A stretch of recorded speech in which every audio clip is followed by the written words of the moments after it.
நம்ம எல்லாருமே சந்தோஷத்தை விரும்புகிறவர்களாக தான் நாம் இருக்கிறோம். மகிழ்ச்சியையும் சந்தோஷத்தையும் தேடக்கூடியவங்களாக தான் நாம இருக்கிறோம். நம்ம குடிக்கிற ஆள ஒரு குடிகாரன் அப்படி பார்த்துறோம். ஒவ்வொருத்தரும் இந்த இன்பத்தை, இந்த திருப்தியை வேற வேற விதத்துல தேடுறோம். சிலர் எதுல தேடுறாங்க? மதுபானத்துல தேடுறாங்க. சிலர் எதுல தேடுறாங்க? சூதாட்டத்துல போய் தேடுறாங்க. சிலர் பேர், பெருமை இதெல்லாம் வந்துட்டா எல்லாத்துக்குமே ஒரு போதை தேவைப்படுது. உண்மையிலேயே நாம ஒரு மிதமிஞ்சிய போதையில வாழதான் படைக்கப்பட்டிருக்கிறோம். வேதாகமோ ஏன் மதுபானத்தை கூடாது அப்படின்னு சொல்லுது அப்படிங்கிறத முதல்ல நாம புரிந்து கொள்ளணும். ஏனென்றால் ஒண்ணு எப்பவுமே ஒண்ணு நம்புங்க, கடவுள் உங்களுடைய இன்பத்திற்கு எதிரானவர் அல்ல. மனிதன் ஆனந்தத்திற்காக படைக்கப்பட்டான். ஆனால் பிசாசு அவன் வாழ்க்கையில கொண்டு வந்து அழுத்தத்தை போட்டுட்டான். இப்ப மனிதனை மீட்க வந்த கடவுள் தாம் மேல அந்த பிரஷர் அவர் வாங்குறதுனால, உங்களுடைய அழுத்தம், என்னுடைய அழுத்தம் எல்லாம் இயேசு மேல போனதுனால நாம் அழுத்தத்தினின்று விடுதலையாகி ஆனந்தத்தில் வாழும்படி ஒரு செயலை அவர் செய்திருக்கிறார். இன்னைக்கு மிகப்பெரிய நோய் என்னது? மன அழுத்தம். இந்த அழுத்தத்தை எப்படி மேனேஜ் பண்றது? இந்த வலியையும் வேதனையும் நான் எங்க கொண்டு போய் கொட்டுறது அப்படின்னு கேட்கிறாங்க. அதுக்கு வழி தெரியாததுனாலதான் எதுலயாவது போய் மாட்டிக்கிறாங்க. ஏதாவது ஒரு அடிக்ஷன், ஏதாவது ஒரு சிற்றின்பத்தை நோக்கி ஏன் போறாங்கன்னா அதுக்கு அது என்ன பண்ணணும்னு தெரியல. தேவனை நாம் அறிந்து தேவன் தருகிற சந்தோஷங்களை புரிந்து கொள்கிற வரை மனிதர்கள் ஒவ்வொருவரும் இந்த இப்படிப்பட்ட ஏதோ ஒரு தற்காலிக சந்தோஷத்தை அவர்கள் நாடிக்கொண்டுதான் இருக்கிறார்கள். நான் சிற்றின்பத்தை தூக்கி போடுறதை பத்தியே பேசல, பேரின்பத்தை பற்றி பேசிக்கொண்டே இருக்கிறேன். ஒரு ஆளுக்கு பேரின்பம் வந்துவிட்டால் சிற்றின்பம் தேவைப்படாது, தன்னால பாட்டில தூக்கி போடுவான். ஆசை என்னன்னா மதுபான கடல்லாம் அடைக்க போடணுங்கிறது கிடையாது. திறந்து வச்சிருக்கமே ஒருத்தனுமே வரமாட்டுக்கானு வியாபாரமே நடக்காம அவனே போட்டணும். தேவனிடத்திலே ஒரு போதை இருக்கு. அது இந்த போதை மாதிரி கிடையாது, இந்த சந்தோஷம் மாதிரி கிடையாது. அது உள்ள இறங்குச்சுன்னா சந்தோஷமா இருந்துகிட்டே இருக்குது. தேவன் தருகிற சந்தோஷத்தை உலகத்தால கொடுக்கவும் முடியாது, உலகத்தால எடுக்கவும் முடியாது. ஹோலி ஸ்பிரிட் கொடுக்கிற சந்தோஷத்துக்கும் அதுக்கும் ஹை போதை இருக்கு. அது நிதானத்தை இழக்க செய்யாது, இது நிதானத்தை இழக்க செய்யும். அது உங்களை மறக்க செய்து சந்தோஷம் அடைய செய்வது, இது உங்களை நினைவில் வைத்து சந்தோஷப்பட வைப்பது. உண்மையிலே ஹோலி ஸ்பிரிட்ல நிரம்புறது ஒரு சூப்பர் போதை. பார்ல தான் சிரிப்பாங்க, சபையில அழுவார்கள். இப்படி மாத்தி வச்சிட்டோம். அதனால நிறைய பேர் அங்க போயிட்டாங்க. என்ஜாய் பார்னு வேற போடு வச்சிருக்கான். ஆனா நம்ம என்னைக்கு இதெல்லாம் மாறினா உலகத்திலே இல்லாத பேரின்பம் தேவனுடைய வீட்டிலே சபையில இருக்குன்னு என்னைக்கு தெரியுதோ அன்னைக்கு பார் எல்லாம் மூடிட்டு எல்லாரும் உட்கார ஆரம்பிப்பாங்க.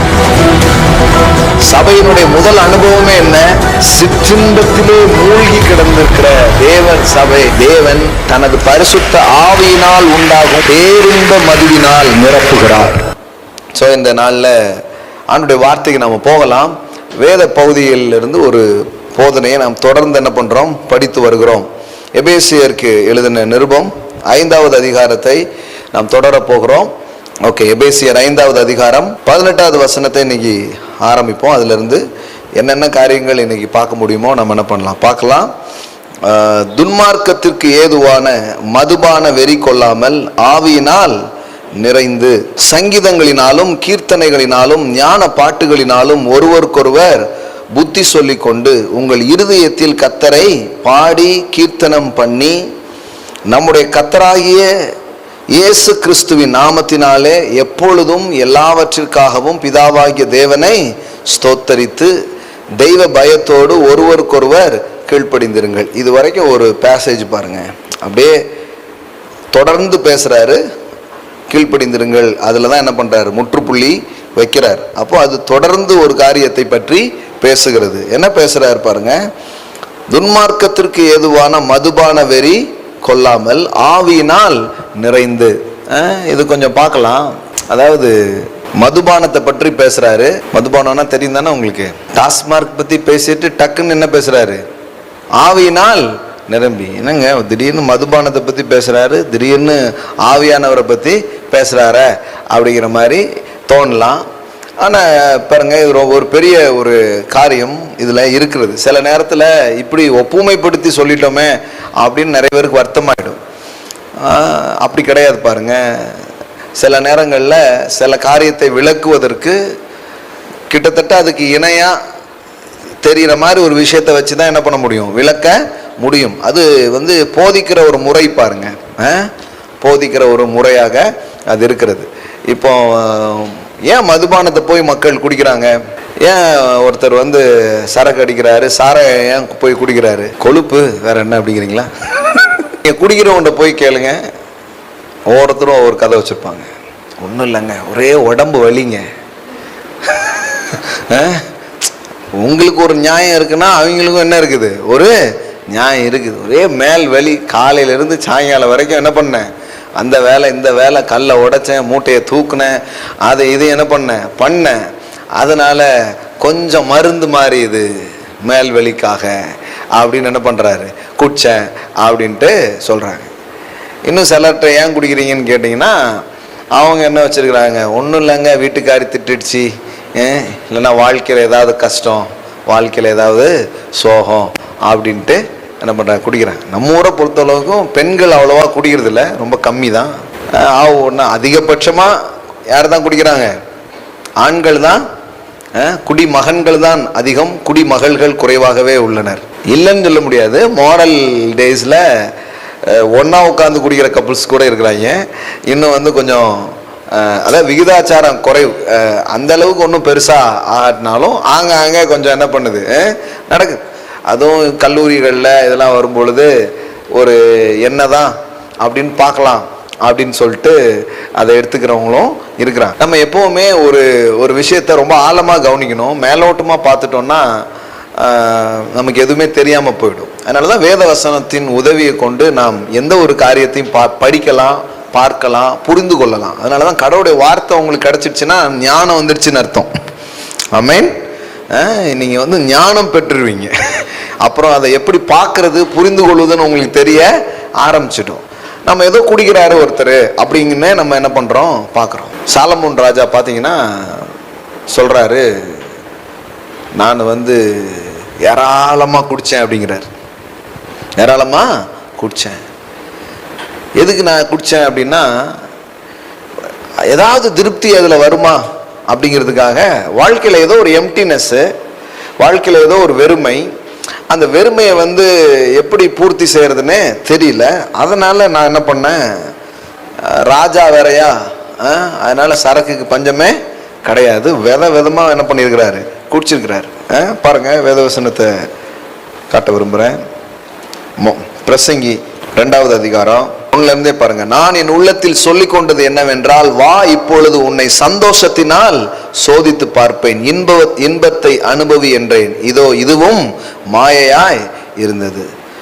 நகைப்பை குறித்து அது பைத்தியம் என்றும், சந்தோஷத்தை குறித்து அது என்ன செய்யும் என்றும் சொன்னேன்.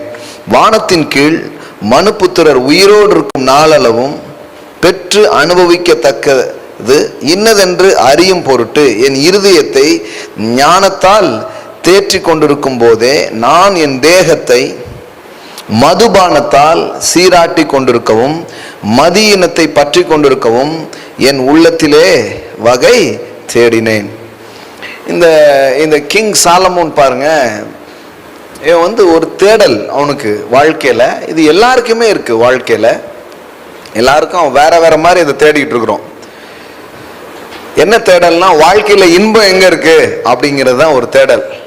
வாழ்க்கையில் சந்தோஷம் எங்கே இருக்கு, மகிழ்ச்சி எங்கே இருக்கு அப்படிங்கிறதா தேடல். நம்ம எல்லாருமே சந்தோஷத்தை விரும்புகிறவர்களாக தான் நாம் இருக்கிறோம். மகிழ்ச்சியையும் சந்தோஷத்தையும் தேடக்கூடியவங்களாக தான் நாம் இருக்கிறோம். அப்படி தான் நம்ம வடிவமைக்கப்பட்டிருக்கிறோம். நம்ம யாருமே துக்கத்துக்காக வடிவமைக்கப்படவே இல்லை. நாம் வடிவமைக்கப்பட்டது எதுக்காக? சந்தோஷத்துக்காக தான் வடிவமைக்கப்பட்டிருக்கிறோம்.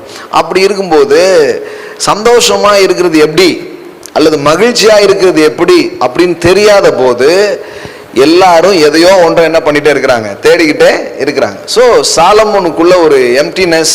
அவன் என்ன நினைக்கிறான்னா, சந்தோஷம் எங்கே இருக்குன்னு கண்டுபிடிக்கணும்னு அவன் ரொம்ப தேடுறான். அந்த 2ஆம் அதிகாரம்லாம் நீங்கள் வாசித்து பார்த்தீங்கன்னா பெரிய பெரிய வேலை, அவன் சொல்றான், நான் பெரிய வேலைகளை செய்தேன், எனக்காக வீடுகளை கட்டினேன், திராட்சை தோட்டங்களை நாட்டினேன், எனக்காக தோட்டங்களையும் சிங்கார வனங்களையும் உண்டாக்கி அவைகளின் சகல வகை கனி விருட்சங்களையும் நாட்டினேன். அவன் என்ன நினைக்கிறான்னா, நம்ம நிறைய பொருள் உண்டு பண்ணிட்டா திருப்தி வந்துடும், இல்லைன்னா கொஞ்சம் பெரிய பெரிய வேலைலாம் எடுத்து செஞ்சுட்டா நமக்கு திருப்தி வந்துடும் அப்படின்னு நினைக்கிறான். அதுல ஒண்ணு என்னன்னா, நிறைய மதுபானங்களால தன்னை நிரப்பிக்கிட்டோன்னு சொன்னா திருப்தி வந்துடும்னு அவன் நினைக்கிறான். பாருங்க, என் தேகத்தை மதுபானத்தால் சீராட்டி கொண்டிருக்கவும் அப்படின்னு இருக்குது. ஸோ எல்லாத்தாலும் அவன் ட்ரை பண்ணி பார்க்குறான். Where is satisfaction in human life? ஒரு விதமான திருப்தியை நான் எங்க அனுபவிக்க முடியும், எங்க பெற முடியும் அப்படிங்கிறது அவனுடைய தேடலா இருக்கு. அந்த தேடல்ல என்ன பண்றான், மதுபானத்தை எடுத்து அவன் அருந்துகிறான். ஸோ அது மட்டும் இல்ல, நிறைய பணம், காசு, வீடு, வாசல்கள் இதெல்லாம் என்ன பண்றான், உண்டாக்குறான். இதனால தனக்கு வந்துருமா அப்படின்னு அவன் நினைக்கிறான். இன்னும் பாத்தீங்கன்னா, அவன் ஏராளமான பெண்களை அவன் என்ன பண்றான், நாடி போகிறான், திருமணம் செய்து கொள்கிறான். சில பெண்களை திருமணம் செய்யாமலே என்ன பண்ணிக்கிறான், வச்சுக்கிறான். இந்த மாதிரி ஒரு லைஃப் ஸ்டைல்ல ஒரு மனுஷன் வாழ்ந்தது பைபிள்ல இருக்கு. அதாவது பைபிள்ல இருக்குன்னு அர்த்தம் அதே மாதிரி போய் வாழுங்க அப்படிங்கிறதுக்காக அதுல இல்ல. இப்படிலாம் ஒருத்தன் வாழ்ந்துட்டு கடைசியில் ஒன்று சொன்னான். அதான் கவனிக்கணும், அதான் கவனிக்கணும். இப்ப எபேசியர்ல என்ன வாசிக்கிறோம்னா, மதுபானத்துக்கு ஏதுவான வெறி கொள்ளாமல் ஆவியினால் நிறைந்து. அப்படின்னா என்ன அர்த்தம், நீ ஒரு பேரின்பத்திற்காகத்தான் படைக்கப்பட்டிருக்கிறாய், நீ சிற்றின்பத்தில் மூழ்கி உன் வாழ்க்கையை தொலைத்து விடாதே. எல்லாம் சொல்லுங்க, நான் பேரின்பத்திற்காக உண்டாக்கப்பட்டிருக்கிறேன். ஆமென். பாருங்க, எப்பவுமே நம்ம குடிக்கிற ஆளை என்ன ஒரு குடிகாரன் அப்படி பார்த்துடுறோம். இல்ல, நான் என்ன கேட்கிறேன்னா, ஒவ்வொருத்தரும் இந்த இன்பத்தை, இந்த திருப்தியை வேற வேற விதத்துல தேடுறோம். சிலர் எதுல தேடுறாங்க, மதுபானத்துல தேடுறாங்க. சிலர் என்ன தேடுறாங்க, பணத்துல தேடுறாங்க. சிலர் எதுல தேடுறாங்க, சூதாட்டத்துல போய் தேடுறாங்க. சிலர் பேர், பெருமை இதெல்லாம் வந்துட்டா எல்லாத்துக்குமே ஒரு போதை தேவைப்படுது. உண்மையிலேயே நாம ஒரு மிதமிஞ்சிய போதையில வாழதான் படைக்கப்பட்டிருக்கிறோம். கல்லறி கன்ஃபார்ம்ங்கிறீங்களா? நல்லா கவனிங்க. நாம எல்லாருமே அப்படியே ஒரு பேரின்பத்துல வாழதான் நம்ம படைக்கப்பட்டிருக்கோம். அதனாலதான் இதெல்லாம் நீங்க நல்லா குடிச்ச ஆள்கிட்ட போய் கேளுங்க, அவனுக்கு வயிறு நிறைஞ்சிரும், காசும் செலவாயிரும், ஆனா கூட ஒரு மாதிரி இருப்பான், பத்தல அடுத்த நாள் காலையில திருப்பி தேடிப்போம். ஏன்? அவனுக்கு இன்பமும் சந்தோஷமும் கிடைச்சிருந்தா அடுத்த நாள் அவன் தேடி போக வேண்டியதே கிடையாது. அட்டாலையும் தேடி போய் திருப்பியும் ஊத்துறான். நேற்றுக்கு ரவுண்டு கம்மியாயிட்டுன்னு நினைக்கேன், அதனாலதான் இதாயிடுச்சு, இன்னைக்கு கொஞ்சம் எக்ஸ்ட்ரா 4 லார்ஜ் என்ன பண்ணுவோம், விடுவோம் அப்படின்னு அவன் என்ன பண்றான், ட்ரை பண்றான். அதே மாதிரி நம்முடைய சக்சஸ் கம்மியா இருக்குன்னு நினைக்கிறேன், இன்னும் கூடுதலா சக்சஸ நம்ம பார்க்கலாம். அதாவது தத்துவ ஞானி என்பவன் தன்னுடைய வாழ்க்கையின் திருப்தியை தத்துவத்தில் தேடுகிறான். குடிகாரன் குடியில் என்ன பண்றான், தேடுறான். ஆக மொத்தத்தில் 2 பேருமே ஒரே இதை நோக்கி தான் போறாங்க. ஒருத்தர் நமக்கு வேற ஏதாவது பெரிய பெரிய தத்துவங்கள்லாம் புரிஞ்சுட்டா நமக்கு இன்பம் வந்துடும் நினைக்கிறான். சிலர் இப்படி விதத்தில் என்ன பண்றாங்க, தேடுறாங்க. ஒவ்வொருவரும் ஒவ்வொரு விதத்திலே இன்னைக்கும் அது நடந்துகிட்டு தான் இருக்கு.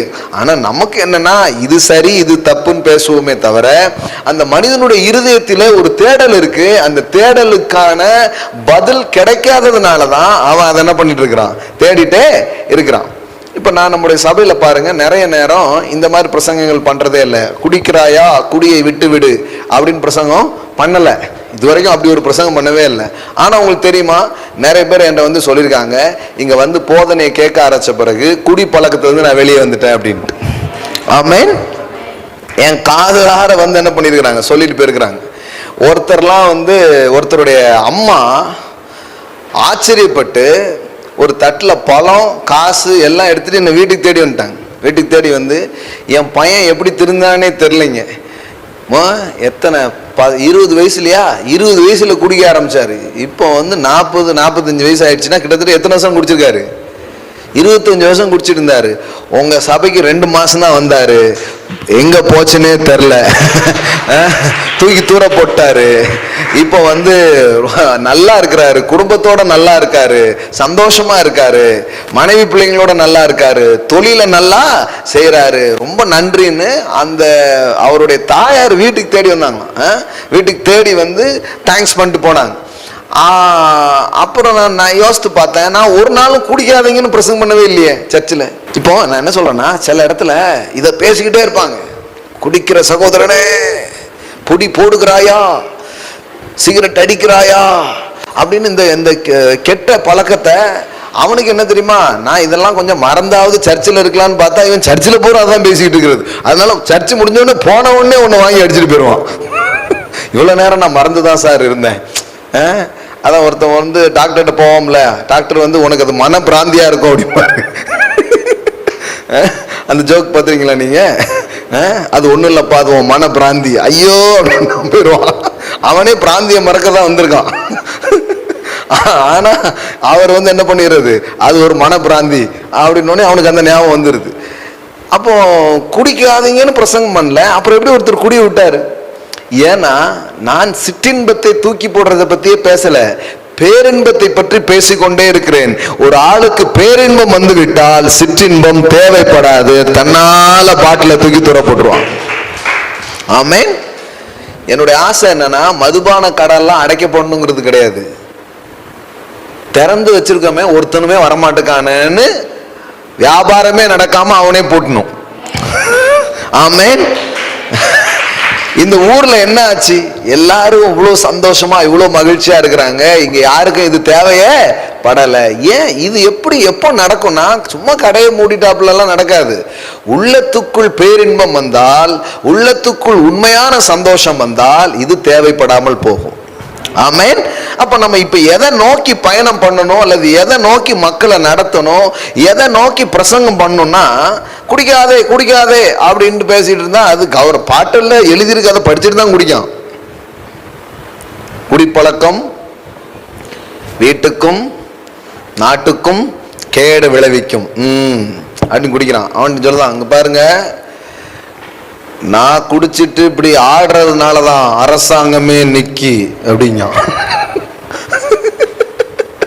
அரசாங்கம் நிக்கிறதுக்கு காரணம் என்னது? நான் ஆடுறதுனாலதான் அப்படிங்கிறான். பெரிய லாஜிக்லாம் பேசுறாங்க. நான் மட்டும், ஏன்னா கவர்மெண்ட்டும் பாருங்க சாராயம் வைத்து தான் அதுவும் என்ன பண்ணுது. வேற பாருங்க, கல்வி நிலையம் எல்லாம் தனியார் உடைமை ஆகி போயிடுச்சு. ஆனா அரசாங்கம் என்ன வேலையா பாக்குதுன்னா சாராயம் காய்ச்சி வித்துக்கிட்டு இருக்கு. எப்படி ஆயிடுச்சு பாருங்க. அதாவது பல்வேறு பிரச்சனை இருக்கு. அதனாலதான் சொல்லிட்டு இருக்கேன், நீங்க எல்லாம் பெரிய பெரிய இடத்துல வரணும், பெரிய பெரிய ஆளா ஆகணும்லாம் ஏன்னு சொல்றேன்னா, அப்பதான் இந்த மாதிரி எல்லாம் மாத்த முடியும். விளங்குச்சுங்களா? குடி சாதாரணமான விஷயம் இல்ல. அதனால எத்தனையோ வாழ்க்கைகள் அழிக்கப்பட்டிருக்குது. எத்தனையோ பேர் இளம் வயதிலே மரணத்தை அவர்கள் தழுவி இருக்கிறார்கள். ஏன் குடி கூடாது, ஏன் மதுபானம் கூடாது அப்படின்னு நம்ம சொல்றோம். சொல்றதின் நோக்கம் என்ன அப்படின்னா, கரெக்டா புரிஞ்சுக்கோங்க. இன்னைக்கு பேசுறது ஒரு, நீங்களே யாராவது குடிக்காங்கன்னா உங்களுக்கு கவுன்சிலிங் கொடுக்குற அளவா ஆயிடுவீங்க. ஆமென். இங்க யாரும் தண்ணி அடிச்சிட்டு இல்லை, ஆனா கூட உங்களுக்கு அது ரொம்ப உதவியா இருக்கும். இனிமே அவங்கள பாக்குறது எப்படி, அப்படிப்பட்ட உங்களுக்கு எப்படி நீங்க உதவலாம் அப்படிங்கிறது கூட உங்களுக்கு தெரிய ஆரம்பிச்சிடும் இந்த போதனை கவனிச்சிங்கன்னா. முதல்ல பாருங்க, ஏன் குடிக்கூடாது, குடியெல்லாம் ஏன் தேவையில்லை அப்படி ஏன் சொல்றோம்னா, நல்லா தானே இருக்கு. அவன் சொல்றான், கொஞ்சம் மனசுக்கு நல்லா இருக்கு, இதா இருக்கு. சிலர் இருக்காங்க. ஒருத்தர் சொன்னார், பிரதர் குடிகாரப்ப ஒருத்தர் குடிச்சிட்டு விழுந்து கிடக்கான் ரோட்ல. இவர் சொல்றாரு, குடிகாரப்ப குடிச்சிட்டு போய் வீட்டில் குடிச்சிட்டு எப்படி விழுந்து கிடக்கான் பாருங்க அப்படிங்காரு. சொல்றாரு, நான்லாம் வீட்டில் தான் பிரதர், நான்லாம் வீட்டில், என் ஒய்ஃபே ஆம்லேட்லாம் போட்டு தருவா. அதனால அப்ப இவர் என்னன்னா, இவரை விட ஒரு கூடுதல் பரிசுத்தவான். இவர் குடிச்சிட்டு ரோட்ல படுத்திருப்பாரு. ஆனா இவர் யாரு? இவர் டீசன்ட் குடிகாரர். அதுலயே பாருங்க வகைகள்லாம் இருக்கு நிறைய. இவர் குடிச்சிட்டு ரோட்ல கிடப்பாரு. ஆனா இவர் யாரு? இவர் பத்திரமா வீட்டில் போய் அப்படியே குடிச்சிட்டு அப்படியே என்ன பண்ணி இருந்துருது. அதனால சிலர் சொல்றது, சிலருக்கு என்ன வாதம் இருக்குது அப்படின்னு பார்த்தீங்கன்னா, ரொம்ப குடிக்க கூடாது, ஆனா என்ன பண்ணலாம், அளவா குடிக்கலாம், ஒரு பெக் என்ன பண்ணிக்கலாம் போட்டுக்கலாம் அப்படின்ட்டுலாம் நிறைய வாதங்கள்லாம் இருக்குது. அப்புறம் பார்ட்டின்னு போகிறோம், மாடல் வேர்ல்டு அப்படிலாம் போகும்போது குடித்தாதானே பிரதர் சொசைட்டியில் நமக்கு மரியாதை இருக்குது அப்படின்னு சொல்லிட்டு நிறைய காரியங்கள் இருக்குது. வேதாகமோ ஏன் மதுபானத்தை கூடாது அப்படின்னு சொல்லுது அப்படிங்கிறத முதல்ல நாம் புரிந்து கொள்ளணும். ஏனென்றால் ஒன்று எப்போவுமே ஒன்று நம்புங்க, கடவுள் உங்களுடைய இன்பத்திற்கு எதிரானவர் அல்ல. எல்லாம் சொல்லுங்க, தேவன் என் சந்தோஷத்திற்கும் இன்பத்திற்கும் எதிரானவர் அல்ல. முதல்ல இந்த பிக்சர் மைண்ட்ல வரணும் பாருங்க. நான் வாலிப வயசுல வளர்ந்து வரும்போது எனக்கு என்னன்னா, ஆண்டவருக்கு நம்ம சந்தோஷமா இருந்தா பிடிக்காது போல. ஏன்னா இவங்க பிரசங்கம் பண்ணதை வச்சு எனக்கு என்ன தோணுச்சுன்னா, நம்ம சந்தோஷமா இருக்கிறதே யாருக்கு பிடிக்காது? ஆண்டவரா அவர் அதை செய்யாத இதை செய்யாதுன்னு ஏதாவது சொல்லுவார் அப்படின்னு தான் என் மைண்ட்ல ஏத்திட்டாங்க. இவங்க பார்த்த ஆண்டவரை என் மைண்ட்ல அப்படிதான் ஏத்துனாங்க. அதனால ஆண்டவர்னா ஒன்றும் பெரிய ஒரு விருப்பமே இல்லை. சரி இருந்தாலும் போகணுமே அவர்கிட்ட அப்படின்னே போறது. ஆனா நிஜமா போய் வேதாகமத்தை வாசித்து பார்த்தா, நாம் அனுபவிப்பதற்கு சகலவித நன்மைகளையும் சம்பூரணமாய் கொடுக்கிற ஜீவனுள்ள தேவன். ஆமென். எல்லாம் சொல்லுங்க, தேவன் யாரு? எல்லாம் சொல்லுங்க, நான் அனுபவிப்பதற்கு சகலவித நன்மைகளையும் சகலவித இன்பங்களையும் சகலவித சந்தோஷங்களையும் சம்பூர்ணமாய் கொடுக்கிறவர். இன்னும் சொல்லணும்னா தேவன் இன்பத்தை கொடுக்கிறவர். ஆமென். நீங்கள் இன்பமாய் வாழ வேண்டும் என்று அவர் விரும்புகிறவர். அவர்தான் தேவன். பாருங்க, இதே பிரசங்கில சாலமோன் என்ன பண்றாரு அதை குறித்து சொல்லுகிறார் பாருங்க. தேவன் அதை தராரா. அடுத்த அதே 2ஆம் அதிகாரத்தின் 26வது வசனம் பாருங்க. பிரசங்கி 2:26 பாருங்க. தேவன் தமது பார்வைக்கு நல்லவனா இருக்கிறவனுக்கு ஞானத்தையும் அறிவையும் இன்பத்தையும் அளிக்கிறார். எல்லாம் சொல்லுங்க, இன்பத்தை அளிக்கிறார். தேவன் யாரு? எங்கேயோ துன்பத்தை அளிக்கிறாருன்ட்டாங்க. ஆண்டவர் பாருங்க ஐயா, இவ்வளோ துன்பத்தை எனக்கு கொடுத்து விட்டார் அப்படிங்கிறாங்க. ஆனா பைபிள நல்லா வாசித்து பாருங்க, தேவன் எப்படிப்பட்ட தேவனா இருக்கிறாரு? இன்பத்தை அளிக்கிற தேவன். தேவன் ஒரு நாள் உங்களுக்கு துன்பத்தை அளிக்கிறவர் கிடையாது. கர்த்தர் உங்களுக்கு துன்பத்தை உண்டாக்க இது கிடையாது. கர்த்தர் உன் துக்க நாட்கள் எல்லாம் முடிந்து போகும்ங்கிறாரு, உன் துக்கம் சந்தோஷமாய் மாறும் அப்படிங்கிறாரு. மெய்யாகவே நம்முடைய பாடுகளை ஏற்றுக்கொண்டு சிலுவையில் நம்முடைய துக்கங்களை சுமந்தார் என்று வேதவசனம் சொல்லுகிறது. அப்ப தேவன் யாரா இருக்கிறார் பாருங்க. அந்த வசனம் சொல்லுது, இன்பத்தை அளிக்கிறார். எல்லாரும் இந்த வார்த்தையை சொல்லலாமா? ஆமென். நீங்க பாருங்க, உங்க வாழ்க்கையில இது வரைக்கும் இல்லாத ஒரு இன்பம் உங்க வாழ்க்கையில வரப்போகுது இன்னையில இருந்து. ஆமென். என்னைக்குமே ஒரு போதனை கேட்கும் போது சும்மா கேட்க கூடாது. அந்த போதனையை அனுப்பும் போது தேவன் அந்த ஆவியையும் அந்த கிருபையும் அனுப்பி நம்ம வாழ்க்கையை அன்னையிலிருந்து புது சாப்ட்வேர் போட்டு ஆக்டிவேட் பண்ற மாதிரி இந்த வார்த்தை உள்ள சிலதை ஆக்டிவேட் பண்ணி விட்டுருவோம் உங்க வாழ்க்கையில. ஆமென். போன வாரம் பெர்ஃபெக்ட் வில் பத்தி பேசிட்டு இருந்தேன், தேவனுடைய பரிபூர்ண சித்தத்தை பத்தி பேசிட்டே இருந்தேன். சுகம் எப்படி சித்தமா இருக்குன்னு பேசிட்டு கடைசியில ஜோம் பண்ணும்போது பாருங்க, நிறைய பேர் ஆன்லைன்லயே ஹீல் ஆயிருக்கிறாங்க. வீடியோஸை பார்த்துட்டு இருந்தவங்களே தெய்வீக சுகத்தை அவர்கள் பெற்றுக் கொண்டிருக்கிறார்கள். ஆமென். நிறைய டெஸ்டமனிஸ் வந்துச்சு. வெகு நாளாய் குணமாகாத நோய்களை தேவன் குணமாக்கி இருக்கிறார். அப்ப சும்மா பிரசங்கம் கேட்டு இருக்கீங்க, இப்பவுமே உங்க துன்பத்துக்கு காரணமா இருக்கிற சில ஏரியாவை ஆவியானவர் தொடுகிறார், அதுல சில மாற்றங்களை அவர் கொண்டு வருகிறார். ஆமென். அப்படி கேட்கணும், பிரசங்கம் கேட்கும் போது அப்படி கேட்கணும். இது மற்ற இடத்துல ஏதோ பைபிள் ஸ்டடி 5 குறிப்புகள் சொன்னார்கள் அப்படி போயிடக்கூடாது. ஹோலி ஸ்பிரிட்டோட இணைஞ்சி அவருடைய வார்த்தை வரும் பொழுது அவர் செயல்படுறதையும் சேர்த்து என்ன பண்ணணும், நம்ப ஆரம்பிக்கணும். ஆமென். அப்ப பாருங்க என்ன சொல்றாரு, இன்பத்தை அளிக்கிறார். எல்லாம் சொல்லுங்க, இன்பத்தை அளிக்கிறார். ஆமென். என்ன ரொம்ப நாளா துன்பத்தை அளிக்கிறாருன்னு சொல்லிட்டாங்க, அதனாலதான் இதை நான் திருப்பி சொல்றேன். இன்பத்தை அளிக்கிறார். அப்ப கடவுள் உங்களுக்கு துன்பத்தை கொடுக்கிற கடவுள் அல்ல. கடவுள் யாரு? இன்பத்தை கொடுக்கிறவர். கடவுள் பாருங்க, மனிதனை படைத்து ஒரு தோட்டத்தில் வச்சார், பிளாட்ஃபார்ம்ல விட்டுறல. எங்க வச்சாரு? தோட்டம். அந்த தோட்டத்துக்கு பேர் என்ன தெரியுமா? ஏதேன். ஏதேன் அப்படின்னு சொன்னா டிலைட் அப்படின்னு அர்த்தம். ஏதேன் என்ன அர்த்தம்? டிலைட், பேரின்பம். ஆண்டவர் மனிதனை படைத்து ஏதேனில் வைத்தார் அப்படின்னா என்ன அர்த்தம்? தேவன் மனிதனை படைத்து பேரின்பத்தில் வைத்தார் அப்படின்னு அர்த்தம். ஆமென். டிலைட். எல்லாம் சொல்லுங்க டிலைட். எல்லாம் நல்லா சொல்லுங்க பேரின்பம். எதெல்லாம் இன்னைக்கு உங்க வாயில உச்சரிக்க போறீங்களோ அதெல்லாம் உங்க வாழ்க்கைக்குள்ள வரப்போகுது. ஆமென். சும்மா சும்மா விளையாட்டு காட்டுறது கிடையாது, சும்மா ஏதோ அப்படி கிடையாது. நீங்க சொல்ற மாதிரி உங்க வாழ்க்கை மாறும். இன்னைக்கு இன்பம் இன்பம் நீங்க சொல்லும் போது பிசாசு உங்க வாழ்க்கையில கொண்டு வந்த துன்பம்லாம் ஓட போகுது. ஆமென். ஏதேனின் வாழ்க்கை மனிதனுக்கு மீண்டும் கிடைக்க வேண்டும் என்பதற்காக தான் அந்த தோட்டத்துல மனுஷன் இழந்து போனதை கெத்செமனே தோட்டத்துல மீட்டு கொடுக்கிறார். ஆமென். செக்கு புளிர் கெத்செமனே அப்படின்னா என்ன அர்த்தம் தெரியுமா? அந்த ஏதேன் அப்படிங்கிற தோட்டத்துக்கு பேர் வந்து டிலைட், பேரின்பம் அப்படின்னு அர்த்தம். கெத்செமனே அப்படின்னா ஆயில் பிரஸ் அப்படின்னு அர்த்தம். கெத்செமனே அப்படிங்கிற வார்த்தைக்கு என்ன அர்த்தம்? ஆயில் பிரஸ் அப்படின்னா என்னன்னா, ஒலிவ கொட்டைகளை எடுத்து அங்க வந்து அந்த செக் பார்த்துருக்கீங்களா? நம்ம ஊர்ல அந்த செக்கனை இதுலலாம் ஓடும். அது மாதிரி இந்த ஒலிய கொட்டைகளை போட்டு அப்படியே ப்ரெஸ் பண்ணி அரைப்பாங்க. அதுல இருந்து எண்ணெய்கள் என்ன பண்ணுவாங்க? எடுப்பாங்க. அந்த கெத்செமனே அப்படிங்கன்னா ஆயில் பிரஸ்ன்னு அர்த்தம். அப்படின்னா என்ன? இயேசு பிழியப்பட்டார். அவர் பிழியப்பட்ட ஒரு இடம். அவர் அந்த அளவுக்கு நெருக்கப்பட்டது. அந்த இடத்துல என்ன நடந்ததுன்னா, அவருடைய வேர்வை ரத்தமா வந்துச்சான், வேர்த்தது.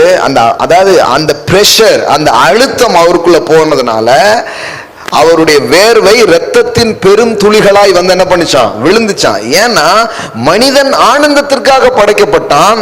ஆனால் பிசாசு அவன் வாழ்க்கையில கொண்டு வந்து அழுத்தத்தை போட்டுட்டான். இப்ப மனிதனை மீட்க வந்த கடவுள் இந்த மனிதன் மேல் வர வேண்டிய எல்லா அழுத்தத்தையும், உலகத்தின் பாவத்தையே சுமந்து தீர்க்கிற தேவாட்டுக்குட்டி தாம் மேல அந்த பிரஷர் அவர் வாங்குறதுனால இப்போ வந்து ரத்தமே வெளியில வருது. அந்த அளவுக்கு அழுத்தப்பட்டார். சோ எப்படி ஒலிவ கொட்டை அழுத்தப்படுகிற பிரஸ்ல, அது மாதிரி பிரஸ் பண்ணப்பட்டார், அழுத்தப்பட்டார். ஏன்னா உங்களுடைய பேடன் என்னுடைய பேடன், உங்களுடைய அழுத்தம் என்னுடைய அழுத்தம் எல்லாம் இயேசு மேல போனதுனால நாம் அழுத்தத்தினின்று விடுதலையாகி ஆனந்தத்தில் வாழும்படி ஒரு செயலை அவர் செய்திருக்கிறார். ஆமென். ஹல்லேலூயா. எல்லாம் சொல்லுங்க, அழுத்தம் என்னுடையது அல்ல, ஆனந்தம் என்னுடையது. இயேசு என் அழுத்தத்தை சுமந்தார். இன்னைக்கு மிகப்பெரிய நோய் என்னது? மன அழுத்தம். மன அழுத்தம். அதை தான் அவர் சுமந்திருக்கிறார். கெத்செமனேல என்ன பண்றாரு? சுமந்திருக்கிறாரு. நீங்க மன அழுத்தத்துல வாழ வேண்டிய அவசியம் இல்ல. இயேசு செய்த செயலை நோக்கி பாருங்க, இன்னைக்கே குணமாவீங்க. எல்லா மென்டல் பிரஷர்ஸ்ல இருந்து, எல்லா மன அழுத்தத்திலிருந்து, எல்லா டிப்ரெஷன்ஸ்ல இருந்து இன்றைக்கு நீங்க வெளியே வருவீர்களாக இயேசுவின் நாமத்தினாலே. இந்த வார்த்தையை கேட்கிற பிள்ளைகள் மேல அதை நான் பேசுறேன். எல்லா விதமான மென்டல் டிப்ரெஷன்ஸ், எல்லா விதமான மன அழுத்தங்கள் இயேசுவின் புண்ணிய நாமத்தினாலே இப்பொழுதே விலகுவதாக நான் சொல்லுகிறேன். ஆமென். அப்ப பாருங்க, அந்த தோட்டம், பேரின்பம் என்கிற தோட்டத்திலே அந்த டிலைட்டை மனுஷன் வந்து இழந்து போனதுனால இவர் என்ன பண்றாரு? இங்க அழுத்தப்படுகிறார். இந்த தோட்டத்துல இப்ப மீண்டும் ஏதேனே அவர் கொடுத்திருக்கிறார். மீண்டும் கெத்செமனே கிடையாது. இப்ப கெத்செமனேன்னு போய் நீங்க கெத்செமனேல உட்காரக்கூடாது, மறுபடியும் ஏதேன்ல உட்காரணும். ஆமென். மீண்டும் ஏதேன், மீண்டும் ஏதேனின் வாழ்வை கொடுப்பதுதான் கல்வாரியின் நோக்கமாக இருந்தது, தேவனுடைய நோக்கமாக இருக்கிறது. அப்போ கடவுளுடைய உள்ளத்தின் ஆழத்திலே தான் படைத்த சிருஷ்டிகள் அல்லது தான் பெற்ற தனது பிள்ளைகள் துன்பத்தில் அல்ல இன்பத்தில் வாழ்வதே அவருடைய நோக்கமாக இருக்கிறது. ஆமென். எல்லாம் சொல்லுங்க, இன்பத்தை அளிக்கிறார், சந்தோஷத்தை அளிக்கிறார், நன்றாய் இருக்க வேண்டும் என்று விரும்புகிறார், மகிழ்ச்சியை விரும்புகிறார். ஆமென். செழிப்பை விரும்புகிறார், என் சுகத்தை விரும்புகிறார். முதல்ல தேவனை இப்படி புரிஞ்சுக்கோங்க. கடவுள் உங்கள் செழிப்பை, உங்கள் ஆரோக்கியத்தை, உங்களுடைய வாழ்க்கை இன்பமா இருக்கணும்னு அவர் என்ன பண்றாரு? நினைக்கிறாரு. அதனால இன்னைக்கு துன்பமா இருந்தா அதனோட ஒத்து போயிடாதீங்க. இன்பத்தை அளிக்கிறாருன்னு போட்டிருக்குது. அப்புறம் நான் எப்படி துன்பத்துல இருப்பேன்? என் வாழ்க்கை இன்பமாய் மாறும். என் மாறா கசந்த எனது வாழ்வு இனிமையான வாழ்வாக மாறும் இயேசுவின் நாமத்தினாலே. ஆமென். ஏதோ ஒரு டிப்ரெஷன்ஸ்ல, ஏதோ ஒரு மன அழுத்தத்துல, ஏதோ ஒரு சுமக்க முடியாத பாரத்தை நீங்க சுமந்தவங்களா நீங்க இருப்பீங்கன்னா, நான் சொல்றேன், உங்களுக்காக பாரம் சுமந்த கிறிஸ்து எல்லா பாரத்தை உங்களை விட்டு நீக்கி உங்களுக்கு பரவசத்தை அவர் கொடுக்கிறார். No more pressure, only pleasure. Amen. ஒரு பிரஷர்ல இருந்து பிளஷருக்குள்ள உங்க வாழ்க்கையை என்ன பண்றாரு, கொண்டு செல்கிற நல்ல தேவனாக அவர் இருக்கிறார். ஆமென். அதனாலதான் சொன்னார், வருத்தப்பட்டு பாரம் சுமக்கிறவர்களே நீங்கள் எல்லாரும் என்னிடத்தில் வாருங்கள், நான் உங்களுக்கு இளைப்பாறுதலை தருவேன். I will give you rest. Amen. ஸ்ட்ரெஸ்ஃபுல்லா வாழ்ந்துட்டு இருக்கிறோம். அவர் சொல்றார் RESTful, not stressful. RESTful living, அழுத்தம் நிறைந்த வாழ்வு அல்ல, ஆனந்தம் நிறைந்த வாழ்வு உங்களுடையதாய் இருக்கிறது. அப்போ how to manage the stress, இந்த அழுத்தத்தை எப்படி மேனேஜ் பண்றது, இந்த வலியையும் வேதனையையும் நான் எங்க கொண்டு போய் கொட்டுறது அப்படின்னு கேட்கிறாங்க. அதுக்கு வழி தெரியாததுனாலதான் எதுலையாவது போய் மாட்டிக்கிறாங்க. ஏதாவது ஒரு அடிக்ஷன், ஏதாவது ஒரு அடிமைத்தனம், ஏதாவது ஒரு சிற்றின்பத்தை நோக்கி ஏன் போறாங்கன்னா, அதுக்கு அது என்ன பண்ணணும்னு தெரியல. தற்காலிகமா ஏதாவது தீர்வு கிடைக்குமான்னு போய் எல்லாரும் ஏதோ ஒன்றில் என்ன பண்ணிட்டு இருக்கிறோம், மாட்டிட்டே இருக்கிறோம். சீரியலை பார்த்துக்கிட்டே இருக்கிறது. அவர் தண்ணி அடிக்கிறாரு, இது சீரியலையே பார்த்துக்கிட்டு இருக்கு. ரெண்டுக்கும் ஒன்றும் பெரிய வித்தியாசம் கிடையாது. அல்லோ குடிகாரர், நீங்க யாரு? நீங்களும் அதை வேற ஒரு ரீதியில என்ன பண்றீங்க, தேடுறீங்க. ஆக்சுவலி அது ஒண்ணுமே கிடையாது. இது ஒரு விதம், அது ஒரு விதமே தவிர, உங்களுக்கும் தண்ணி அடிக்கலான்னு ஒருவேளை சுதந்திரம் கிடைச்சா பெரிய பாட்டிலா கொடுங்க அப்படின்னு ஆக்சுவலும் அற்பமா இருக்கும். யாருக்கு தெரியும், நம்ம ஒரு அநாகரிகமா இருக்கும் அப்படிங்கிறதுனால பண்றது இல்லை. ஆனா நம்மளும் நம்முடைய ஸ்ட்ரெஸ்ஸை எப்படி பேன் பண்றது, நம்முடைய மன அழுத்தத்தை எப்படி சமாளிக்கிறது, அதுக்கு ஒரு வழியை நம்ம என்ன பண்றோம், எல்லாருமே தேடுறோம். சிலர் யார்கிட்டயாவது கொஞ்ச நேரம் பேசினா கொஞ்சம் மனசுக்கு நல்லா இருக்கும்னு என்ன பண்றது, போய் பேசுறது. கடைசியில கேட்டாலும் ஸ்ட்ரெஸ் ஆயிடுறாங்க. சொல்லுவாங்க இல்லையா, இது வத்துச்சுன்னா அதை பார்த்து ஆறுதல் அடையும், ஆனால் கடலே வத்துச்சுன்னா அப்படிங்கிற மாதிரி யார்ட்டையா சொல்லலான்னு பார்த்தா அந்த செல்ல ஒரு இப்படிதான் ஒரு அக்காட்ட சொல்லணும்னு போன பாஸ்டர். அப்புறம் அந்த அக்கா சோகத்தெல்லாம் சொன்னாங்களா, ஏ அப்பா இது அதை விட பெருசா இருக்குன்னு அந்த ஆறுதல்லே நான் வந்துட்டேன் அப்படிங்க. ஒவ்வொருத்தரும் ஒவ்வொரு வழிமுறைகளை இன்னைக்கு என்ன பண்றோம், தேடிட்டு தான் இருக்கிறோம். ஏதாவது ஒரு பிரச்சனைன்ட்டு அதான் சர்ச்சைக்கு போனாவது நல்லா இருக்குன்னு ஒரு இடத்துல போய் உட்கார்ந்துருக்கு. இந்த மாதிரி எனக்கு ஒரு தேவை இருக்கு, ஆண்டவர் தான். அங்க பாஸ்டர் எழுது நின்று அவர் தேவையை சொல்லியிருக்காரு. அந்த அன்னைக்கு அவர் பார்த்திருக்காரு, பாவம் அவருக்காக தான் நம்ம ஜெபிக்கணும் போல அப்படின்னு பாஸ்டர் ஒரு ஜெபத்தை பண்ணிட்டு போயிருக்காரு. அந்த ஆளு என்ன சொல்றேன்னா, நம்ம எல்லாருமே இந்த ஸ்ட்ரெஸ் எப்படி மேனேஜ் பண்றது, இந்த அழுத்தத்தை எப்படி இது பண்றதுன்னு நம்ம ஒண்ணு தேடிட்டே இருப்போம். சிலர் போனை போட்டு யார்ட்டையாவது பேசிக்கிட்டே இருப்பாங்க, அப்படியாவது அந்த இதாயிடுமா அப்படின்ட்டு. இல்லைன்னா சோக பாடல்கள் இருக்கு பார்த்தீங்களா, நீங்க ஏற்கனவே சோகமா தான் இருக்காங்க, அந்த சோகமா இருக்கிற நேரத்தில் என்ன பண்ணுதான் கேட்பாங்க, இன்னும் சோகத்தை அப்படியே சட்டை கிழிஞ்சிருந்தா அப்படின்னு பாருது. ஏற்கனவே கிழிச்சிட்டாங்க அப்படின்ட்டு பாட்டை போட்டு அப்படியே கேட்கறது. அதுக்கு அந்தந்த டைம்ல ஏதோ ஒரு விதத்துல அந்த ஸ்ட்ரெஸ்ஸை, அந்த அழுத்தத்தை நாம வெளியே கொண்டு வரதுக்கு நம்ம ஒரு தற்காலிக முடிவை எடுக்கிறோம். வெறும் குடிக்கிறாங்க அப்படிங்கிறது மட்டும் மோசமா பார்க்காதீங்க. எல்லாருக்கும் ஒவ்வொன்று ஏதோ ஒன்று இருக்கு அப்படிங்கிறத என்ன பண்ணிக்கோங்க, புரிஞ்சுக்கோங்க. அப்ப எல்லாருமே நம்முடைய வாழ்க்கையின் அழுத்தத்தை சமாளிக்கிறதுக்கு வழி தெரியாம இந்த மாதிரி எதையாவது ஒன்ன நாம எடுக்கிறோம். ஒண்ணு பாத்தீங்கன்னா மணிக்கணக்கா மூவி பார்த்துக்கிட்டே இருப்பாங்க.